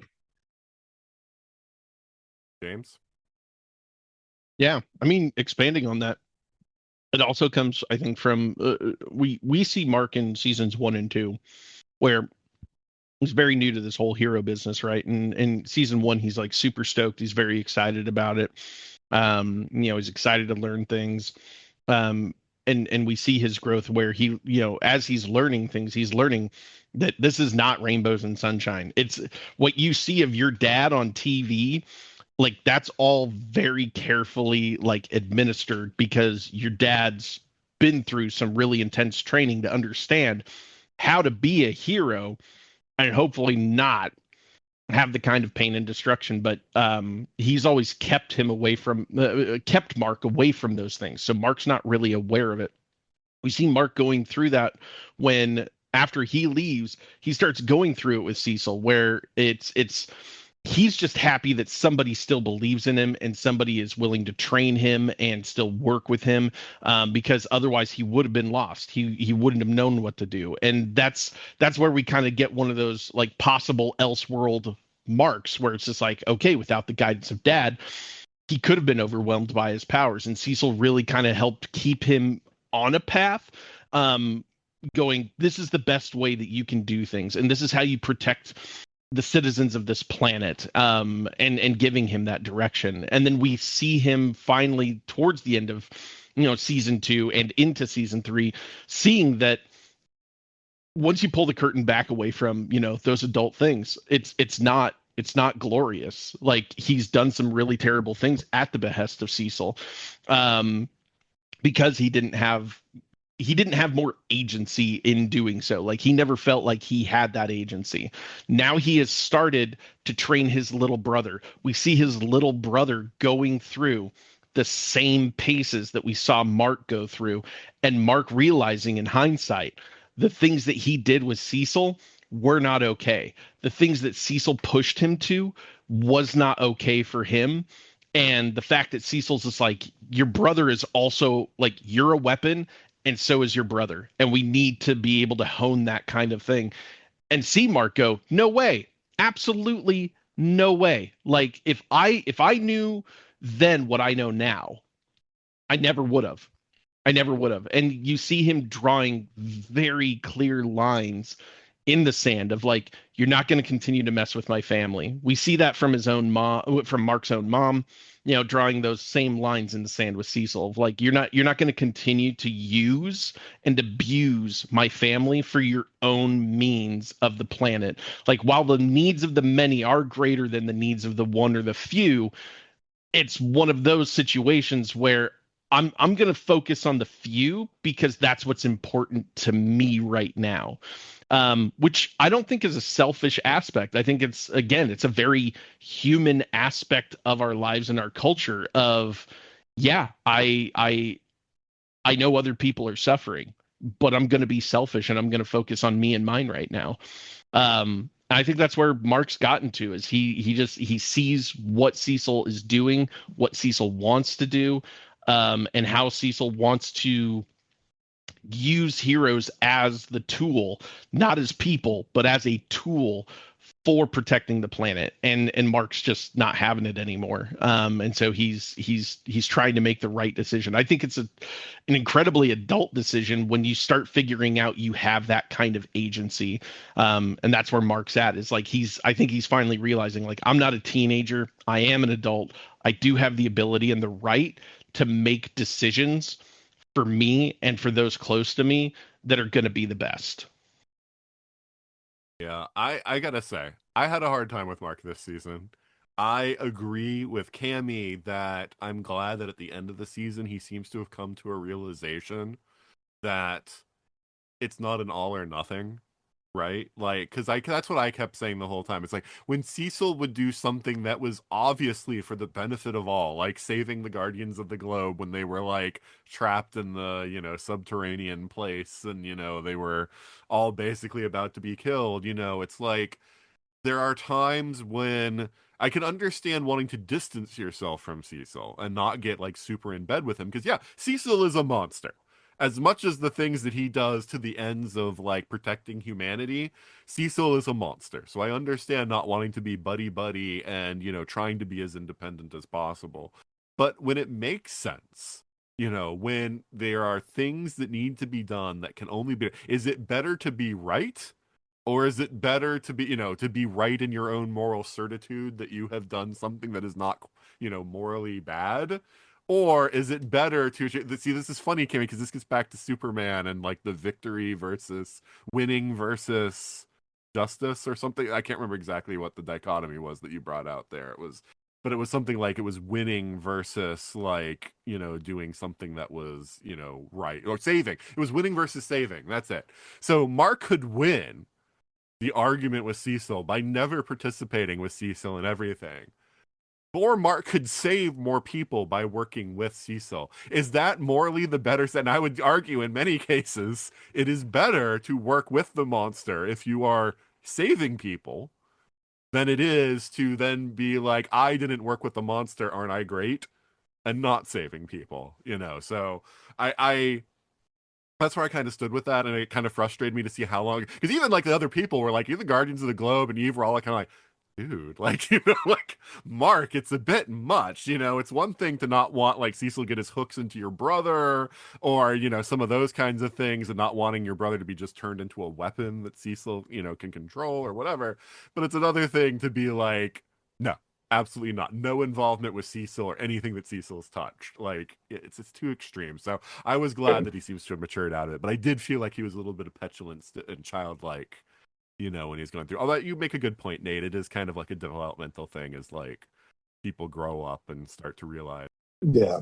And they sort of like try to like resist like the parental guidance, kind of thing. So I get that that's a real thing also. Something I realized while you were talking about Cecil. Cecil is just Nolan without superpowers. They're the same character that will do anything to preserve their race as they see it and commit atrocities to ensure the survival of them, because they know they live in an uncaring universe that does not care if they live or survive, and that you have to fight for survival every single day and do whatever you have to do to get there. Well, and I love the fact that they gave the Cecil flashback episode this season that showed like how he got like kind of like scarred and messed up and everything, looking, and showing like all the steps that it took to get there and everything, because I think it gave a lot of very necessary background for Cecil and why he is kind of as stark as he is in, as whatever it takes to save people is justified. He's not amoral. Like, he's not amoral. He has a very clear set of rules that he lives by, but he will cross any presumed line to make sure that the future of the human race continues. So he doesn't care. Like, he doesn't have and he any makes lines. the very easy calculus of whatever saves the maximum. Like, I will kill people Maximum. to save more people if that is the choice that I am. I will kill 300 people to save 3 million people. Right, exactly. Yeah. So like, he does not hesitate in those kind. Like, the trolley problem is not a problem for Cecil of like, do I murder people to save people? Yes, absolutely. Like, like, which makes it all the more interesting when Mark actually breaks down and calls for Cecil, which we're supposed to perceive as him, for once aligning with this at all costs. He doesn't do it to save the world. He doesn't do it to save a crowd. He doesn't do it to save a lot of people. He doesn't do it of, we've got to kill this one guy in order to save a billion or, whatever. He does it to save somebody he cares about. It's ultimately just like a little bit of selfishness to it. And there is no like, oh, the trolley problem was finally big and obvious enough for me to where I understand it is moral cowardice to not side with a flawed human, because we only have flawed humans and we have to pick the least flawed approach.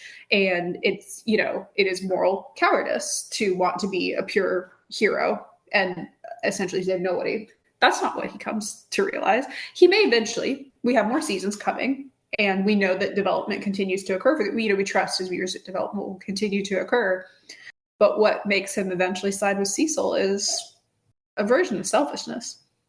Yeah, no, I think that's fair, but I think that, Mark definitely wasn't thinking big picture when he called on Cecil, but I think that's what he has to live with now, is I'm sure Mark is smart enough to self-analyze and realize that because he was willing to work with Cecil to save Eve, that can now extend to other, to other examples of saving, where it's like, oh, like, this is, he is a monster, but there are occasions when I will need to work with him because it will save Eve, it will save my mom, it will save Oliver, and by extension, your city, or, you get what I'm saying, like senses of community and whatnot. And it's like, what's good to save the world is good to save my community and the people that are close to me, also like those kinds of like thoughts. And so, I think Mark has finally arrived at a place where he's no longer going to have that very childish mindset of I can just have it my way and still,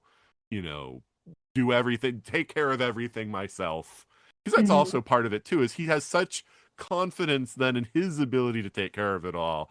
I'm the strongest being on the planet. And it's like, guess what? The problems of the combined world in toto, and especially when we're talking about alien threats also, is more that you, even as the strongest person on the planet, can handle. And so, I mean, he needs to also be mature and realize he can't solve every problem himself. But admittedly, part of that weight is put on him by Cecil. From the very beginning of the season, we see Cecil and crew you're the only training Mark. Viltrumite, so you got to protect us from all the Viltrumites. Yeah. The combined total of all Viltrumites, it's you, man. You're it, and so we're gonna do everything we can to try to strength train you without really knowing how to strength train a super strong alien or half alien, gigantic like contraption that they made. Yeah, and so but I mean they did that. Because how often do you see Superman train, right? Like, Superman is just the most powerful superhero in DC, and he never seems to have to work at it. He's just the most powerful, and I like that they showed. He makes so many people jealous. I have to work every day. Yeah, exactly. It must be nice to wake up and be cut and, in perfect physique without having to do anything. All right. So I know a lot happened in this season, but we are coming up on time. So there's one other big thing I want to hit, and then we can sort of like talk about any like little things that we liked about the season. But of course we have our multiverse of Marks, right? That Angstrom Levy did not die, which was spoiled for me because people who read the comics were on the previous episode, and one of them let it slip. And I was annoyed by that because I did not, if I just watched it, I just watched the show. And so to me, I thought Mark had killed him, and that was it. But yeah, Angstrom Levy survived. He brings in a multiverse of Marks. And one of the fascinating things we learn about that is that Mark is kind of I know he said it in the second, Angstrom Levy says it in the second season, that most Marks sided with his dad. And so we find that this altruistic, Mark is kind of rare in the multiverse as these various other Marks like go to town. Now, some of them seem reluctant about it because Angstrom Levy offered them something in particular that they want. So it doesn't seem like they relish it, but some of them are just awful and sort of relish the pain and suffering they cause other people. So I wanted to ask, like, what you guys thought about that as, both in the sense of for Mark, sort of being faced with that sort of realization of his potential for, bad choices to that degree.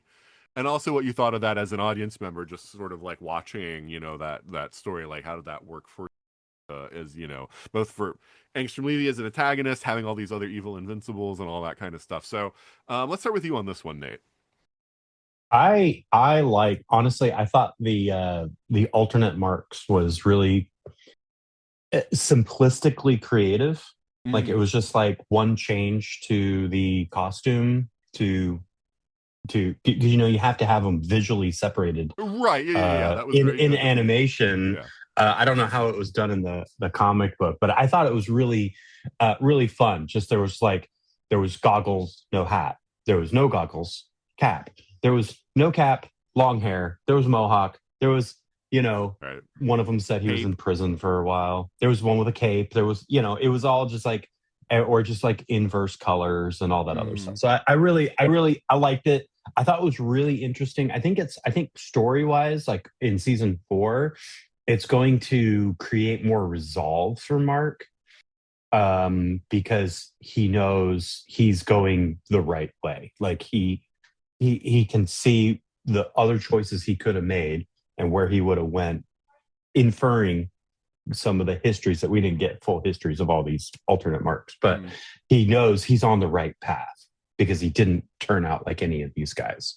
I think they were brilliant though, with like a line or two of dialogue telling us what those marks were. And it's like that was such a good storytelling. Yeah. Right. Because I think we got a good bead on what happened with each of those marks. Yeah, like prison Mark just was a like, line or I two of just got broke out of a Viltrumite prison. I'm ready to, take it easy and beat some people up on Earth. Like it was like, oh, okay, so he's prison Mark. Like it was very, very tight storytelling. Give them all their own little personality, and they all kind of sounded different, even though they were all voiced by Stephen Young. So I like the Marks, and I think it's just going to give what it's going to do is it's setting up Mark's resolve for what's coming in season 4. So, all right, James, what do you think about our full Marks? He said it. He said the name of the show. I mean, I really like it because of just that juxtaposition of like, these are the possibilities. These are all the things that could have gone in a very different direction for Mark, and the fact that he is one of the few that like went in a good direction, but not in a like good weak direction. Like it's still a good strong direction. Because I can't remember if they did, but I thought they showed like a couple of other Marks or whatever that also had gone like a better direction, but they weren't as strong of a character. They weren't as strong of a hero. I think there all was that one kind of whose stuff. mom died, and I think like Angstrom Levy was promising him that he would like reunite him with a mom, Yeah. Like, so yeah, and so I mean, it's one of those where I don't think we get that as much in other comic iterations where a character meets like the alternate version of themselves, and it really gives them like this huge perspective of like, oh, I could have been awful, or the other direction of like, I could have been so much better. And I think that's what's interesting is every single dark version of Mark sees this Mark as weak. Like you're not strong enough. Like you're both not just physically, but like mentally, like you're not strong enough to do what needs to be done. And it's very much like we see a lot of the Omni-Man, the first season Omni-Man kind of perspective of things in these versions of Mark. Which makes it clear, like, he didn't have the same support system. He didn't have the same friend system. He didn't have all these people, like, in his corner pushing him to go in a better direction. And this Mark has. Even Cecil, who, I don't know, is chaotic unlawful. I don't and so it's one of those where it's just like, but even he has been like, he's been supportive in his own way of Mark, albeit to his own design. But again, Mark always had support, and that's the one thing that stands out about all of those is they didn't, or they saw the support they had as a weakness instead of a strength, and so they destroyed it. So yeah, I love it. It showed us a lot of different options. As Nate said, like the subtle changes was really like easy, but also enough for me to know, like, yeah, none of these are the same. And part of me honestly was expecting at some point for one of them to like pose as Mark, and like play that role to like to get to his family or to get to Adam Eve or something like that. And I was actually really shocked that they didn't go that direction, but also pleasantly happy that they didn't go that direction because it's so stereotypical to do so. Yeah. What did you think about the multiverse of Marks, Cammie? I agree with what James is pointing out there at the end. I love that this was not just a like, ooh, you got an evil twin who's gonna like go get to your family and like a super soap But opera. wouldn't that be the most CW thing that they could have done? So CW, so soap opera, which is fine. Time and place. Comics It's are Mark with also a goatee. yes. There's evil twins in Riverdale, even, which is obviously the pinnacle of television. The thing that I liked was because they didn't do that, it made it very clear that that's not what this was for.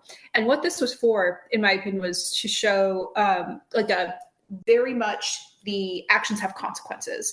Your actions have consequences on your psyche being in the future. Other people's actions have consequences on you. And in general, we start to learn that as humans very young, but there's a certain point where you actually have self-efficacy, which sits closer to the developmental stage that Mark is at right now. So it's a really smart choice to show this now. It's really smart to show this now as opposed to the he was in school sequence. And then, because it's very tempting to do something like that at that time. What major should I be? What should I go into? Oh, let's meet the version of you that became a villain and the version of you that became like a lawyer villain and like that kind of thing. Very tempting, still very gratifying. The fact that they had it now when he's actually starting to learn like adult self-efficacy and the effect of his own choices on others, in terms of, who he kills and who he doesn't kill, who he dates and who he doesn't date, and that kind of thing.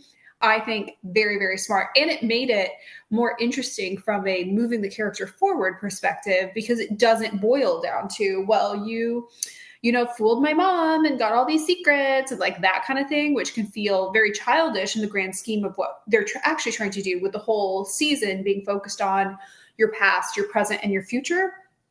This brings it down to choices. What choice are you going to make? You've made all these choices, which set you apart from the other versions of yourself in some way. What choices do you want to continue to make that will set you apart from other potential, infinite versions of yourself in the future? Theoretically, he can extrapolate. There will be more and more difference between the version of him now and the version of him in the future as compared to the future versions of everybody that he met throughout this. Yeah. The multiverse has become like super passe now. I feel like everyone is doing it, and it's kind of like, also I'm not a big fan of zombies, and there was like a zombie fetish for like 10 years that like not only were there like 24 zombie shows, but there was also like every show had to do a zombie episode, and I got really sick of seeing it constantly. And I'm kind of good. I never thought I'd be this way when I was a kid because the multiverse was one of my favorite sci-fi ideas, and the idea of like you change just one thing in either a person's life or in history, and you see like all the ramifications of that. But it's been so overdone lately that I'm kind of sick of the multiverse. This was doing the multiverse in a really great way, kind of boiling it down to a personal thing and like showing, because I think it's really important to realize who Mark is as a character of such absolutes as he is, that the slightest change in his life would have had him go down an absolute different path because he has such a simple moral framework. And so because of that, I think that's really important for Mark to see that and be self-aware of that part of himself, and to realize that this isn't something that, because I don't even know if Debbie told Mark that Engstrom Levy said that in most realities, like she probably didn't, that in most realities he sided with his dad. So it's good, I think, for him to to see that, and actually realize that it's real. You mentioned the multiverse is starting to get a little old because everybody's doing it. And in non-animated shows, when it's live action, everybody's doing it because everybody wants their Tatiana Maslany Orphan Black moment where they're like, oh, I'm playing this character, but what if you got a chance to see me do this hyper reel of all these different characters? And here I'm wicked, and here I'm cool, and here I'm blah, blah, blah. And it's like very self-aggrandizing and often done out of context just because people want to be able to like look at themselves play different characters, right? Right. or like do like a cute little highlight reel. This is animated, so you don't have that. So there's less of that, like, oh, somebody just wanted to be able to like do a British accent and pretend to be naughty. Like, it's like not that vibe. Yeah. No. I like that. I like that nuance, especially since I'm showing my mom Orphan Black right now. But yeah, so I liked that, and I liked the use of it. It was for a very specific purpose, and I liked how like they did that whole thing, and we got to see like different versions of Mark taken down in different ways too, which I kind of like. Now, I do really quickly, before we go, want to also say, because there were a lot of character things we haven't talked about this season, and there were some plot lines that we didn't talk about this season. So, Cammie, what is something else, or if you have a couple, 2 or 3 that you want to mention, what are some things that you really liked that happened this season, either like plot or, character type thing? I liked getting to see Mark's mom, move forward as well. A lot of times in shows like this where they're really focused on the rapid development of a younger character, I recognize he's an adult now, but like a younger character, the adults kind of sit stagnant. It's not that they're not poignant and meaningful, whatever, but they sit stagnant, and seeing Debbie not sit stagnant was nice. Speaking of adults, I will also throw in, I liked seeing Eve with her parents again. That's another example of, that was really interesting to see in the same season where we're seeing Mark with the other versions of Mark. With Eve, we're not seeing her with other versions of her, but we are seeing her in contrast to her family and what she has chosen not to be. And while her parents are not like demonized or villainized in the same way that like a true villain would be, it is so clear exactly how and why Eve is separate from her family, doesn't want to be like her family, especially, with the context of the little micro Eve spinoff there. So seeing, how her parents react to situations and how they would, want to stifle her but can't because she's an adult now is really interesting. She's seeing herself develop different than a path that could have been her. James, do you have anything this season that you wanted to talk about that we didn't? Rex. I love Rex. Yeah, I was gonna go there. Just like you, he was one of those initial characters that I was like, oh, so Rex is just this like misogynistic, like woman user, who like cares about himself, and he's kind of absorbed only in himself and how cool he is and all this. And yeah, again, kind of going back to the Adam Eve, little mini spinoff, like even in that, we learn a little bit more about their relationship and like how that started. And the fact that like Rex is this way because Rex is a troubled teen. Like that's what happened. Is like he didn't have a great life growing up, and developing powers and having this opportunity to be a hero. Like these are things that were attractive to him because they made him feel good. He didn't care what he made other people feel as long as he felt good.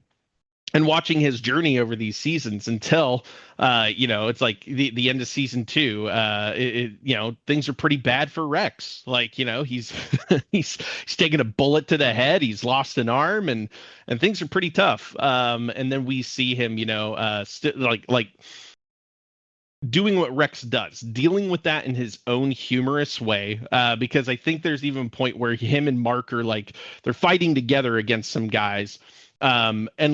And Mark says something to him, and he's just like, I'm the guy with a robot arm, and I'm trying to like do this, and you want it me. Okay, sure. Yeah. Cause it's easy for me. And so, but seeing, and Rex is one of those characters. I honestly wasn't sure if we would see Rex die. I never thought that was like something on my board of like that would be possible, because he's survived insane odds, so many different situations where he doesn't have super strength, he doesn't have a healing factor, he could die at any time, and that was made very clear at the end of season 2. So it caught me off guard when we get to the end of season 3, and it does happen, like, and it's so final.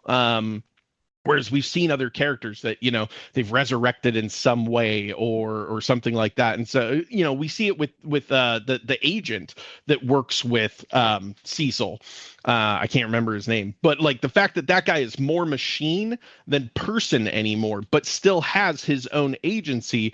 And so it was I like thought you were gonna surprising go to for me. he's more machine now than man. Yeah, Star Wars yeah. quote. And so I was really surprised that like they didn't continue to like push that with Rex, but I'm also happy that they didn't push that with Rex. I call shenanigans on Rudy saying like, oh, like Rex and I, like we're so close. I'm just gonna call myself Rex now, and I was just like, that just felt Bruh, wrong to me. you stole his genetics to make a body. I don't know why you think you're close. It's just Especially really after Rex is just like, I'm so against this. Like, I'm so not okay with what you've done. But again, it's also like, I can't do anything about it. So I guess we're just going to deal with me staring at what looks like a young version of me. Yeah. Cammie just wrote that Rex died because he's Eve's ex. So, I mean, could be. But oh my God, the relationship he was developing with, and I was trying to look up her name and I lost it, but she's the shrinker, right, on the team. Yeah. And like they were even talking about like Shrinking Ray. running. Yeah, Rich Shrinking Ray, thank you. Like that they were gonna run off and have like a life together, like away from being superheroes. I was and I was shipping like, it. I was believing it. I was like, this might actually happen. This might actually be a healthy Rex is gonna have a good relationship. thing happen for him. Right. I was like, I am so about this. And then it was just like, nah, psych, Rex dies. Made me like That's him. what And you then get for killed being him. awful to Adam Eve, you jerk. Yeah, that's right.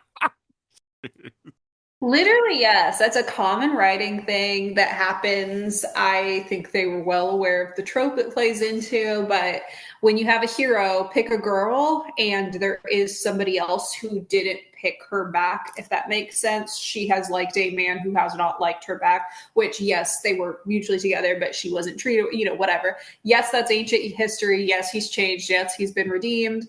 You always kill the evil ex. That's just a common right. I'm not saying I'm rooting for it. I'm saying I genuinely think that's part of why he was killed. Yeah. So Nate, was there something else in this season that that we haven't talked about that you would like to bring up? Yeah, we haven't mentioned Powerplex. Hmm. He the guy with the takes kinetic energy and turns it into an electrical thing, and his sort of I wanted to bring up. Yeah, like sort of like a Batman, like Batman versus Superman plot. Someone he cared about died in a building that collapsed when the Supermans were fighting. How dare you bring up BVS on this podcast? Oh my, yeah. Well, without mocking it. We don't have another 3 I am hours. mocking it because it's because it's so simple. And really, that's that movie only needed like this one episode arc that the Powerplex kind of gets. But I thought his story was really interesting, and just the single-mindedness, and how he finally got to kill a Mark at the very end during the Invincible War, and then and it seemingly took a turn. Like he was like helping with reconstruction. It was like, oh, maybe he's a good guy now. Maybe he got it. He purged his need to kill a Mark when he killed one of the alternate universe Marks, and then our Mark shows up and he's like, nope, got to kill him. Just kills him and tries to kill him again. So, I like that, and as an antithesis to Mark, because Mark is just punching, and Mark's like, okay, I can't just punch because it just makes him stronger. The reason why I loved that so much was because it's the thing that I've been since I was a teenager and started realizing there's a lot of collateral that I remember watching. All right, so I didn't make a habit of watching Power Rangers. I thought it was a dumb show from when it first came out, but I would see the odd episode of Power Rangers where, they're stomping through a city, knocking over buildings, and I'm like, there's going to be a lot of people that lose their homes or have a loved one die. At the very least. Yeah. Right. And stuff like it. So I'm thinking these thoughts as I'm seeing this happening on the screen. And I'm like, wouldn't there be people who were bitter at the Power Rangers because of like the collateral? Like, why didn't you go, you can see a clear line where the city ends because, it's just models, right? And it's like, why didn't you just take the fight that direction, get the monster to follow you or whatever? Like, so you can fight over there where there aren't like, a lot of buildings and stuff. And so like then I've started thinking about that with superhero fights too. And like, oh, like same thing, like with superhero, like when they're really powerful superheroes and they're flying through buildings and stuff, like, people are gonna die or people are gonna lose their homes and stuff like that. I'm like, wouldn't there be bitter people? And so I'm glad this show actually brought up the thing, where it's like, yeah, guess what? Yeah, there are people who are really bitter at what happened and they blame Mark. Like, even though Mark's trying to save them, they don't have Nolan to blame. And so Mark gets blamed. It's a very human thing. Right. And, people, it's really easy for people who aren't in the moment to like second guess all your choices and be like, did you have to fight in this particular block?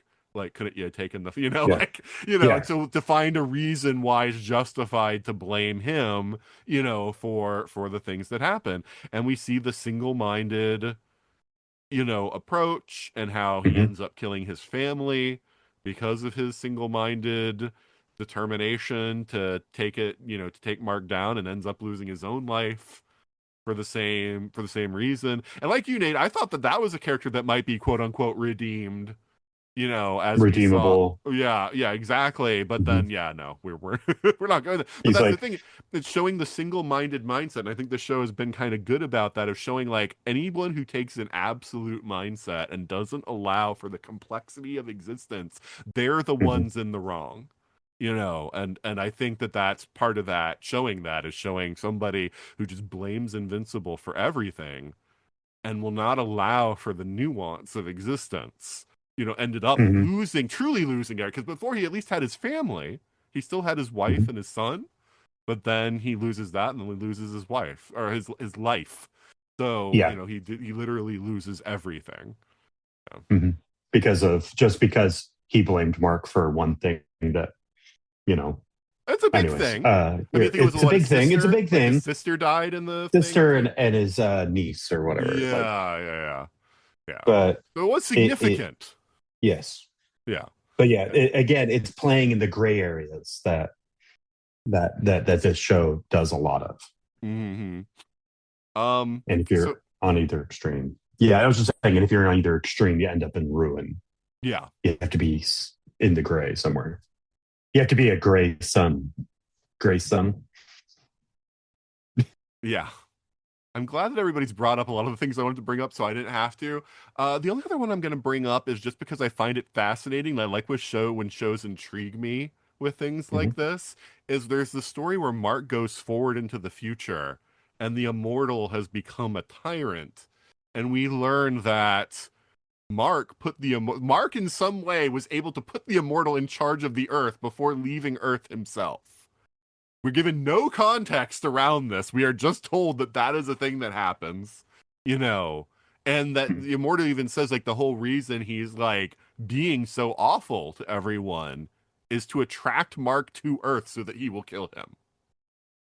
So there's a lot of empty space there, which I don't know if the show will ever show us what all that's about, because we don't know how far in the future Mark leaving the Earth and putting the Immortal in charge is. But I'm actually fascinated. I hope they didn't bring this up for no reason. I hope that we're going to see what actually happens there.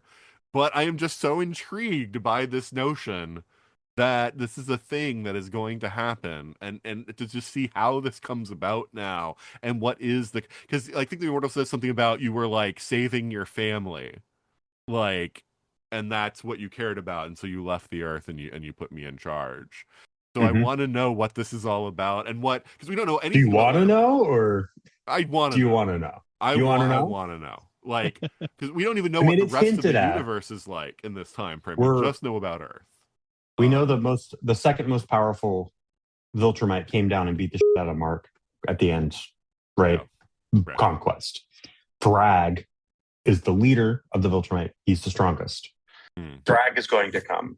They're going to have the Viltrumite war. They're going to have words. They're going to have words, and it's going to be a war. and they're eventually there will be a strong, strident debate between the two of them on the issues. And Thrag will say, "You know what, Mark? You got a good point. You're in charge of the Viltrumite Empire now." And so Mark has to go and be the ruler of the galaxy. I would love if that becomes like a thing. It's like we're going to have a strongly worded debate with the Viltrumites. Argue the issues. Alan will be there reading questions. Right. Our moderator. As the moderator. You guys can't keep talking over each other. So I can't talk up enough about this show and how it wins in every aspect, in characterization, in plotting. Because like I say, it's not just like how you utilize the characters and creating interesting plots. It's also about laying things that are intriguing that make you want to keep watching because you don't give all the answers in the moment also. I want to see how all these storylines unfold. I'm along for the ride now. I'm gonna follow this show, and if it does get canceled before they're allowed to finish it, then I'm probably either I'm gonna read the comics, which when do I have the time, or I'm just going to ask one of my friends who's read all the comics to just fill just go read the Wikipedia. Yeah, right. Like what happens? I need to know how it all ends. Because I know that they've made some changes, but overall it's basically the same thing. So, it's But yeah, so we're up against time here. We got to say our goodbyes. But this is a lot of fun talking about Invincible with all of you. So let's say our goodbyes and let people know where they can find us. So let's start with you, Cammie. Of course. Well, first of all, thank you for having me again and giving me an opportunity to yap about this show that not a single other person in the entire world watches. My name is Cammie. I'm at Cammie and Ray on all of the social media everywhere. And I do live shows on YouTube about every other week, talking about the women that made TV great that week, never the men. And you can find me there. All right. Well, Cammie, thank you so much for being on the show. I know you've got to run, but it was great having you on. Of course. Thanks for having me. Bye. All right, James, say your goodbyes and let people know where they can find you. Yeah. So you can find me. I have socials at Roman on the Rocks. I don't know that I actually do much with any of them anymore. Mostly because I just can't stand anything that comes up on my feed when I do. So and that's not to say any of you who maybe like message me or anything like that. It's more like all the political like craziness of America and everything. I remember a day when you just got stuff on your feed that you chose to follow deliberately and not like 5 million things that you never chose to follow that it just throws in your face. I miss that. I miss MySpace. I said it.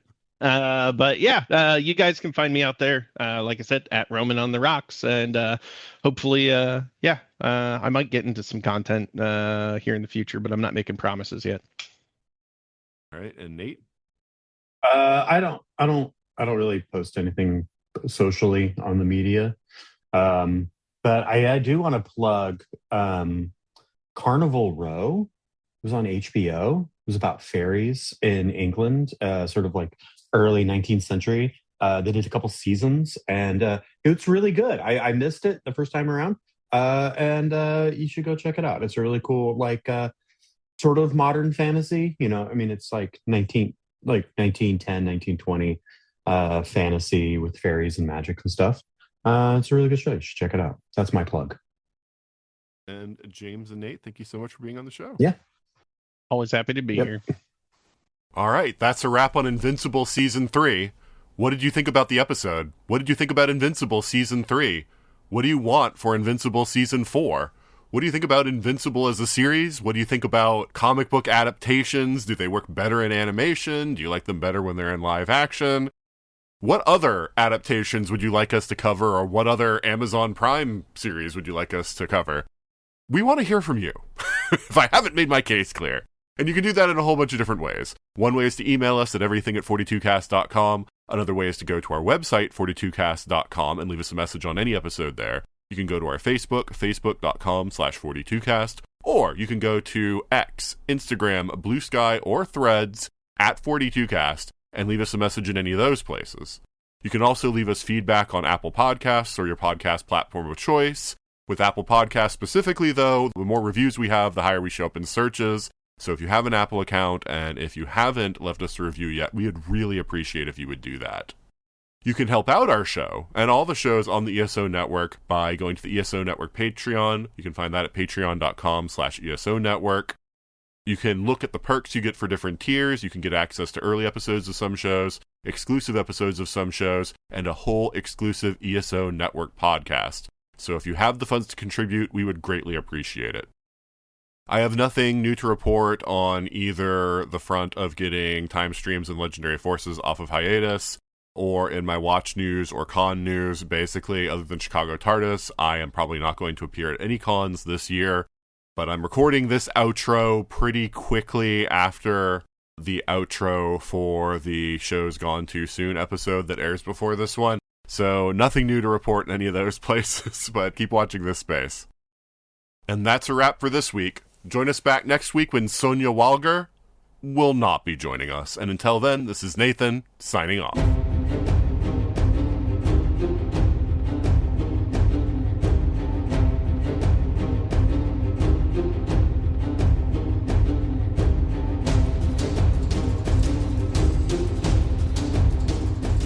You have been listening to the 42 Cast, copyright 2026.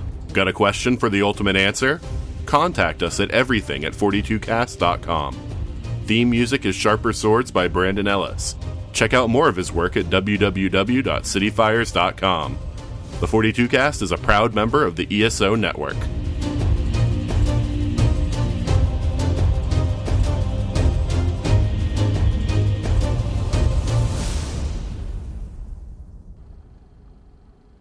And now for some outtakes.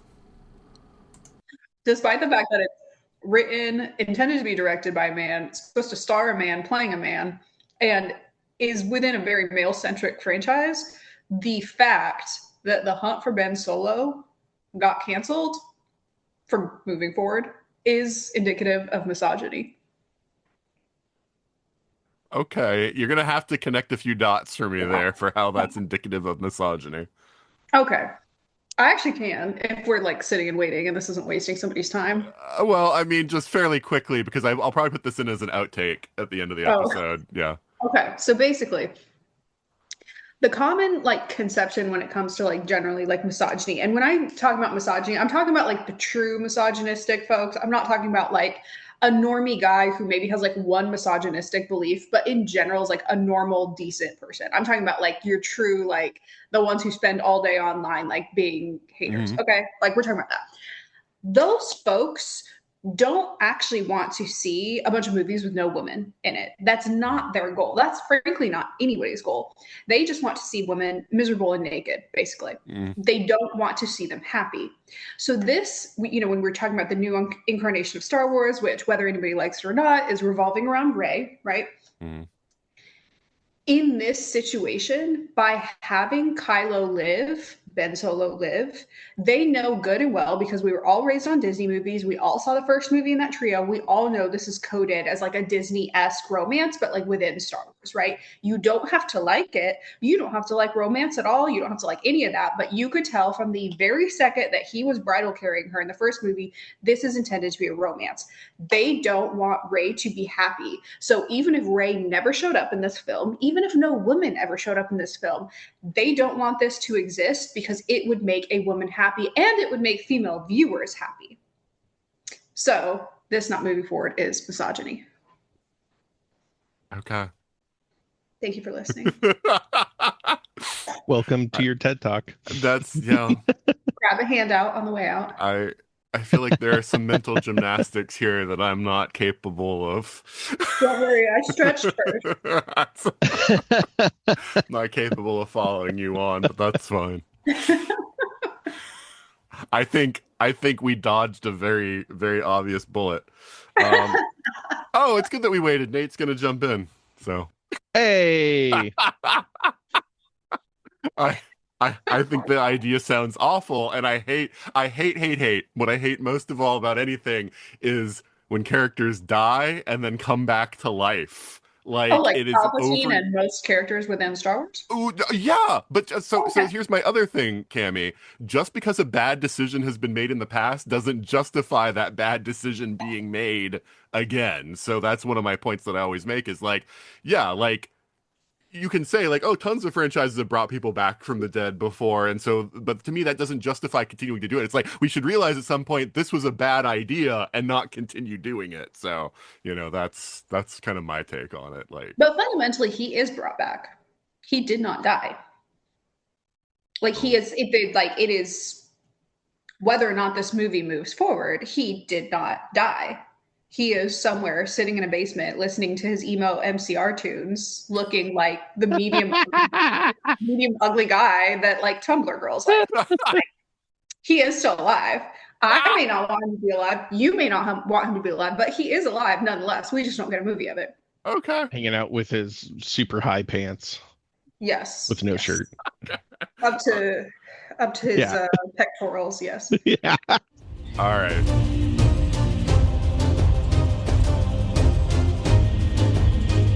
Nate, what are your thoughts on the hunt for Ben Solo? On the what, Ben Solo? The hunt for Ben Solo. The hunt for Ben Solo? Yeah, that was like not the 5-minute controversy, but like the foreplay to the 5-minute controversy that we were talking about, but you missed it. So That I missed it. So what I don't understand. I mean, I know who Ben Solo is, but what is the okay. hunt for Ben Solo? So it came out maybe this last week that there was a few days whole there was like a whole ass other movie that was supposed to like follow the most recent Star Wars trilogy that would star Adam Driver, and it's called The Hunt for Ben Solo. Oh, this is where okay, I saw the headline. Adam Driver says he'll do Star Wars. Yes, like he had like signed on, and I think he was supposed to be like one of the EPs or something, to do like The Hunt for Ben Solo, whatever that means. There was like the screenwriter got paid more than any screenwriters ever got paid in the history of Star Wars in order to write the script. I can't remember the guy's name, but some guy wrote the screen. Everybody had signed on, and then Disney put the kibosh. And then Adam Driver just recently was like, "Hey, this was supposed to happen," and like other people involved in the project were like, "Yep, that was supposed to happen, and it was gonna be cool, but it's like gone now." Anyways. I think Disney's went through the same thing that Marvel's going through now, where they freaked out and they pulled back and are afraid of the fans.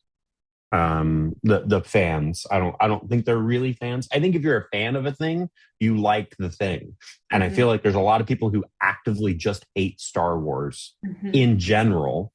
And they always have something, if it's not the original trilogy that George Lucas made that they saw when they were 9 years old, then it's garbage. And I'm like, guys, come on. Like it's now, I didn't care for the sequels, especially the last one, The Rise of Skywalker, not for story reasons, but for pacing reasons. I felt like I was having a heart attack watching the pace of the movie. It was just like da da da da da da da da da da da da da da, and then okay, and then we got to that last battle, and I finally felt relief. So I would be worried about the pacing of that movie if it was going to be the same people involved. But if it's different people involved, yeah, let's show me what you got. That's what I would have said. I like Solo. I like the Solo movie. Yeah, I love all the memes that came out right after they announced this that were like, people are just like, oh, we can't bring back dead characters, and it's like Darth Maul, and it's like every character that's died and come back in the Star Wars universe today. And I was just like, but yeah, Ben Solo. Whatever PR person came up with that line clearly has never watched Star Wars, like, or any movie ever. Like, we do that all the time. We bring back people from the dead. And that's just like, yeah, it's a shame, but we'll see, And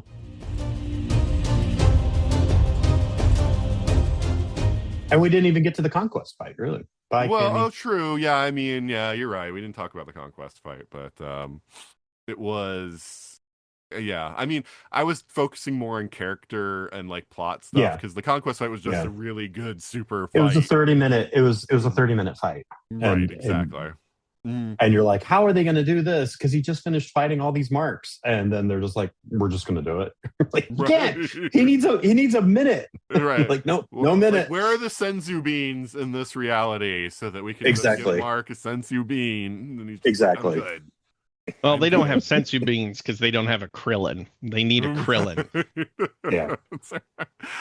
I laugh so hard I as don't- Cecil comes up with like a pill or something where we're just like flip Mark a pill like just before he fights and he eats it and it's just like all his damage is healed and he just like bulks up because it's like, oh, I survived another battle, so I've become like infinitely stronger like now after I heal. So like, yeah. Yeah, that was one thing I noticed when I rewatched the first episode. Right before Mark gets his powers, a bully beats him up, and then he gets his powers. And so that's always him, always gaining. He always gains every time he fails. No, I mean, I definitely get a Dragon Ball trope from this Yeah. show of the idea because it's Alan's the same way too, like, right? Like every time like Alan survives a fight, like he gets stronger, like they brought He gets that stronger up. and stronger Yeah. and stronger. Right. Yeah. So it's like, yeah, as long as you Well, can they've just- explicitly said it with Alan, but they haven't. Right. I don't know if it's been as explicit with Mark, but Right, but I think Viltrumites are supposed to like Alan was some kind of like experiment, right, to like create like Mhm. a superpowered like being who could fight the Viltrumites. I think that's because they're trying to copy what the Viltrumites do naturally, which is they're the same way of it's like whatever doesn't kill you make you strong. You know, it's one of those kinds of Mhm. things of it's like they literally become stronger if they're brought to the point of death, but don't actually die. If they're allowed to heal, they just become like ridiculously more powerful, and so that's Well, yeah, because every Viltrumite we see enter the scene since season 1, it like all of them are exponentially way more powerful than Mark. Some of them can arguably be almost more powerful or on the same level as Nolan. And what's really interesting to me is that, as you said it earlier in the podcast, where it's Nolan's time on Earth has kind of had him go a little native, because while he can be very cold, and we probably see the coldest of him in season 1, but after that, like, he's not nearly as cold as other Viltrumites. He's way more like logically responsive. Even when you take his cruelest nature, he's a lot more logically responsive. He even tells the people of the Earth, like, listen, this is what's got to happen. This is why. And that's all there is to it. Right, Whereas, he like, makes I it don't very think much I don't want to do this, you know, Right. like if But you I don't guys think will other just Viltrumites. submit, I can protect you from the other, you know, tell the Viltrumites you're submitting and doing good, you know, like, and so there's no reason to harm any of you, you know, Yeah, like he's it's a trying way to more make it as- peaceful. It's Right. it's a way more peaceful aspect of trying to take power instead of how other Viltrumites are, which is there is none of that. There is, we're going to start just slaughtering everybody until you fall into line. Right. Well, and Yeah. even like in the prison scenes where Nolan's getting his daily beatings, and then he gets rescued, he then beats up his prison guards pretty easily. Oh yeah, And well, so the only reason why he was able to get beat up was because he was sad. right. And he would only be sad if he had gone native. Viltrumites the aren't way- sad. With the way that the ones who came from in season 2 talked about him, almost like kind of reverential, and then disappointed that he had chosen And then this just- path, yeah. you get the impression that Nolan is one of the most powerful of the Viltrumite. Like, you know, there's only maybe Conquest and what do you say, Thrag was the one in charge. Like maybe those two are Yeah. strong, but he might be like the third most powerful, or at least he combines a lot of power with being like just a better tactical thinker. Because yeah, we saw even in season 2 when they came for him, like he was killing a lot of the ones that came for him, you know, and I was surprised that he was able to take out other Viltrumites. That I was expecting it was going to be more of a fight of equals where it would be like tons of collateral damage because they're just knocking each other back and forth, but he kills some of them with like one-shot punches, and I'm like, oh, okay. Even though they're all Viltrumites, there's like levels of where like Nolan's at one of like the higher rungs of them. So yeah, I think that Nolan's supposed to be like one of like the elite, you know, the ones that are, you know, a lot, you know, because we learned this season, of course, there are very few left, and Nolan, There's very I think, few is one of- left. yeah, it's one of like, And the there's best not a lot of pinnacle- alien species that they can interbreed with. Right. That's part of the problem, is they can't make any more Viltrumites. So yeah, it's interesting, and I'm very curious to see how they're going to lay things out. I mean, so now we've got, Alan and Nolan, who are both, uber powerful. We got Mark and Oliver. We've got Optimus Prime, who's a Viltrumite. We didn't bring that up this time. I brought it up last time, but the guy who voices like the head of the Resistance, who we learn is also a Viltrumite. He's really old. It's off, it's Oh Optimus Prime. yeah, And I yeah. heard that voice and I was like, I immediately trust this man with no other like whenever Optimus Prime's voice comes out of a character. It's like, oh, like I will fall in line and follow you anywhere, man. Like you Yes. are. You are the most respectable leader that you can be. Peter Cullen, right? Yeah, that's the name. Peter Yeah. Cullen. It took me a second. I forgot about that. Yeah. But yeah. Like, I'm like, again, it was perfect casting of it's just like, how do you want us to trust somebody immediately with no background or context or anything? Oh, we cast Peter Cullen in the role, and you hear that Optimus Prime voice, and you're like, oh yeah, And like I it instantly triggered trust. your childhood. And I thought they were going to do like that scene where he pulls the plug on Alan. I was like, oh, they totally set us up by giving us the Optimus Prime voice, making us think that we were going to trust him, and he's going to turn out to be a bad guy. But then it was like, oh no, he pulled the plug deliberately to power up Alan because he knew that Alan's physiology would allow. That threw me on my head so fast because of that. Because I was just like, no, this guy. The guy who does this voice, he's always good guys. He's always good guys. It was so crazy to me. I was like, oh, they totally misdirected us by casting Peter Cullen. But that was like next episode. It's like, oh, okay, it was actually a good thing. Okay, we're back.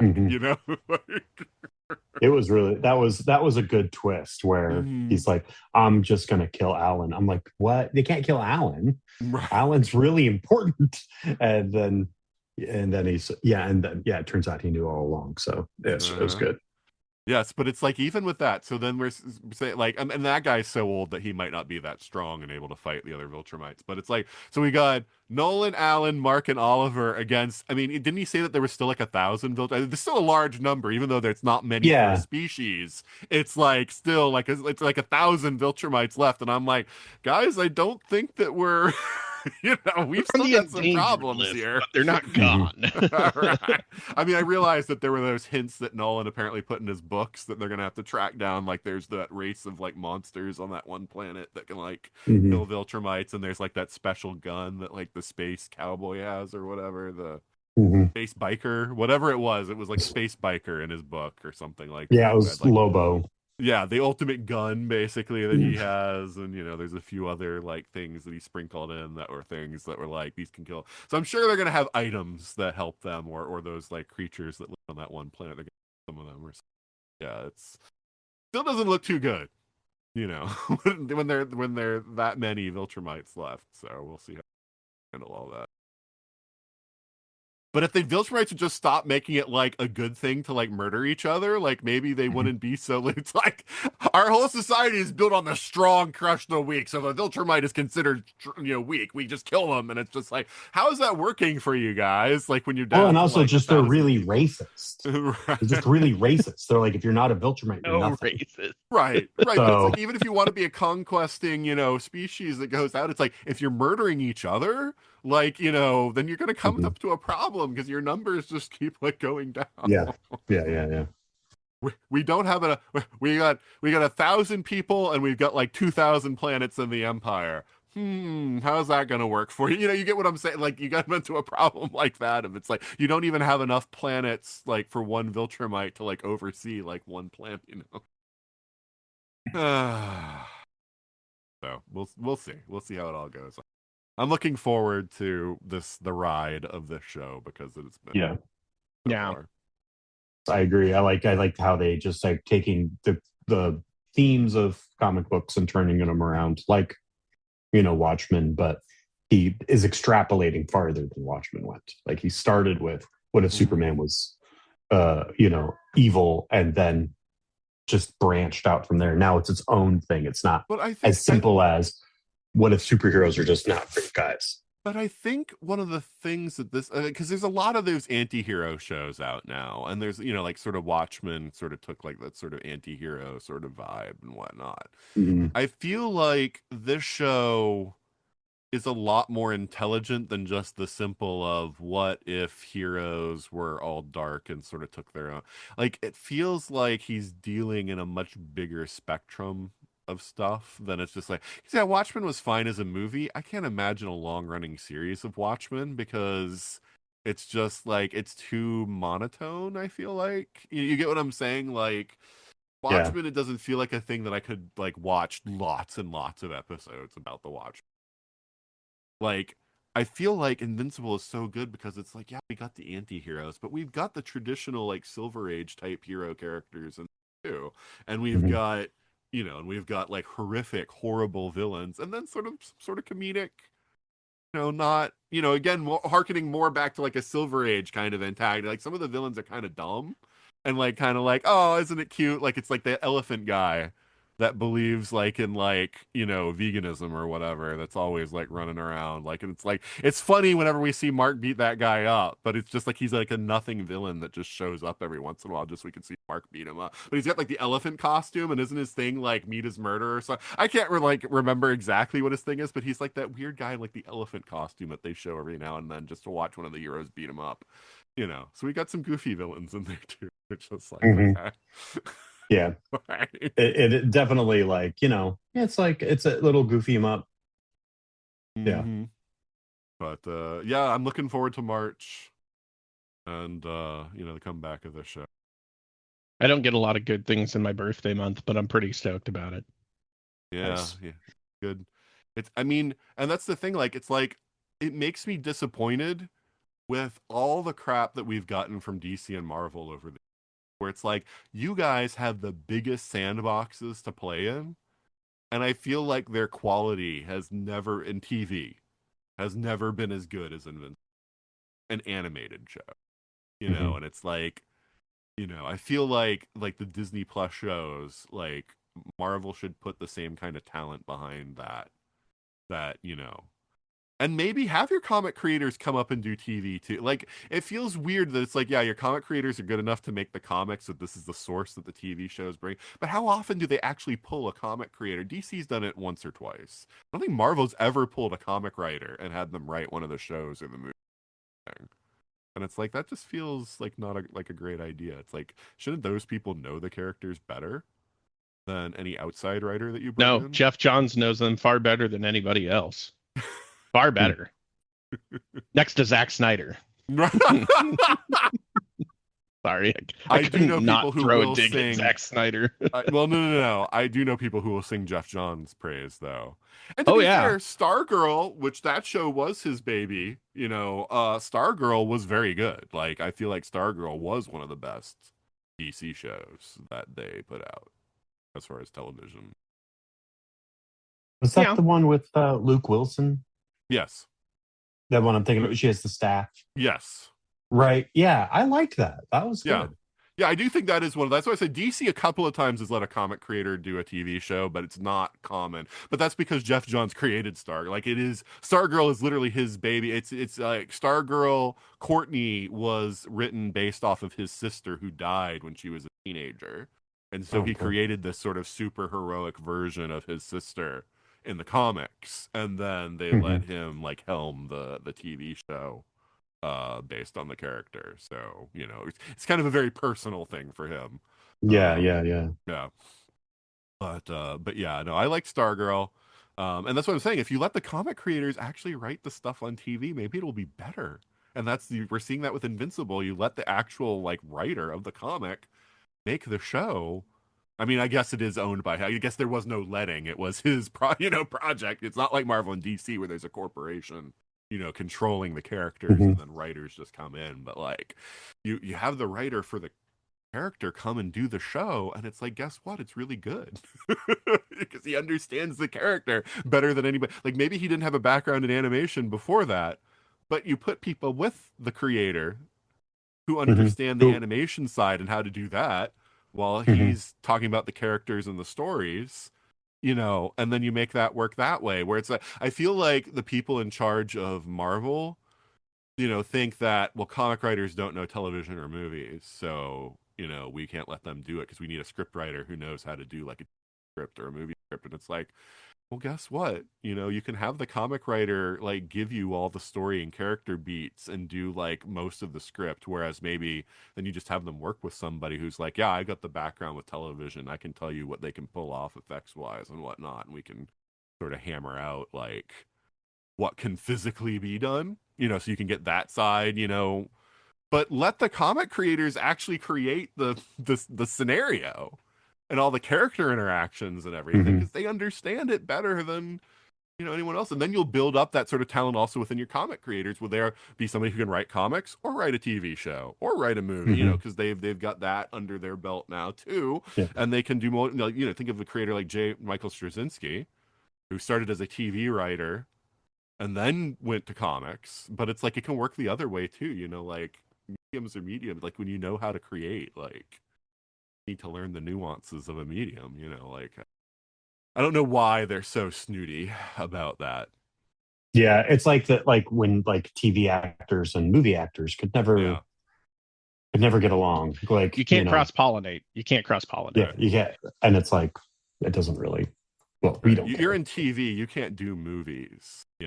Yeah. Well, and my counter to that every single time is I'm like, yeah, that's why Star Trek, the entire movie franchise and the TV series, they all failed. They all failed so hard. It's like, no, for years, that was the formula. It was like you went to TV and then they went to movies, or they went and did movies while still doing TV. And it worked really well because the stories in television were separated from the story that was in the movie. The movie was just a longer form story that we were going to experience. Yeah, I think it's gotten better recently, especially with streaming, because there've been a lot of streaming shows that have much bigger budgets than traditional television, and so they've been able to get movie actors to do television, basically.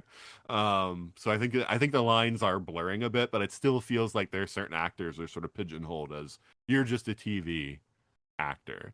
And like when Whoopi Goldberg did Star Trek: The Next Generation, it was like almost considered like she was slumming it. By she's this movie actress and she's doing a TV show, so she's like kind of slumming it just because of her love for Star Trek. She's doing them a favor basically by coming in and doing their show, and it's like, well, after Theodore Rex, what are you supposed to do? There's nowhere to go. There's nowhere to go. Yeah.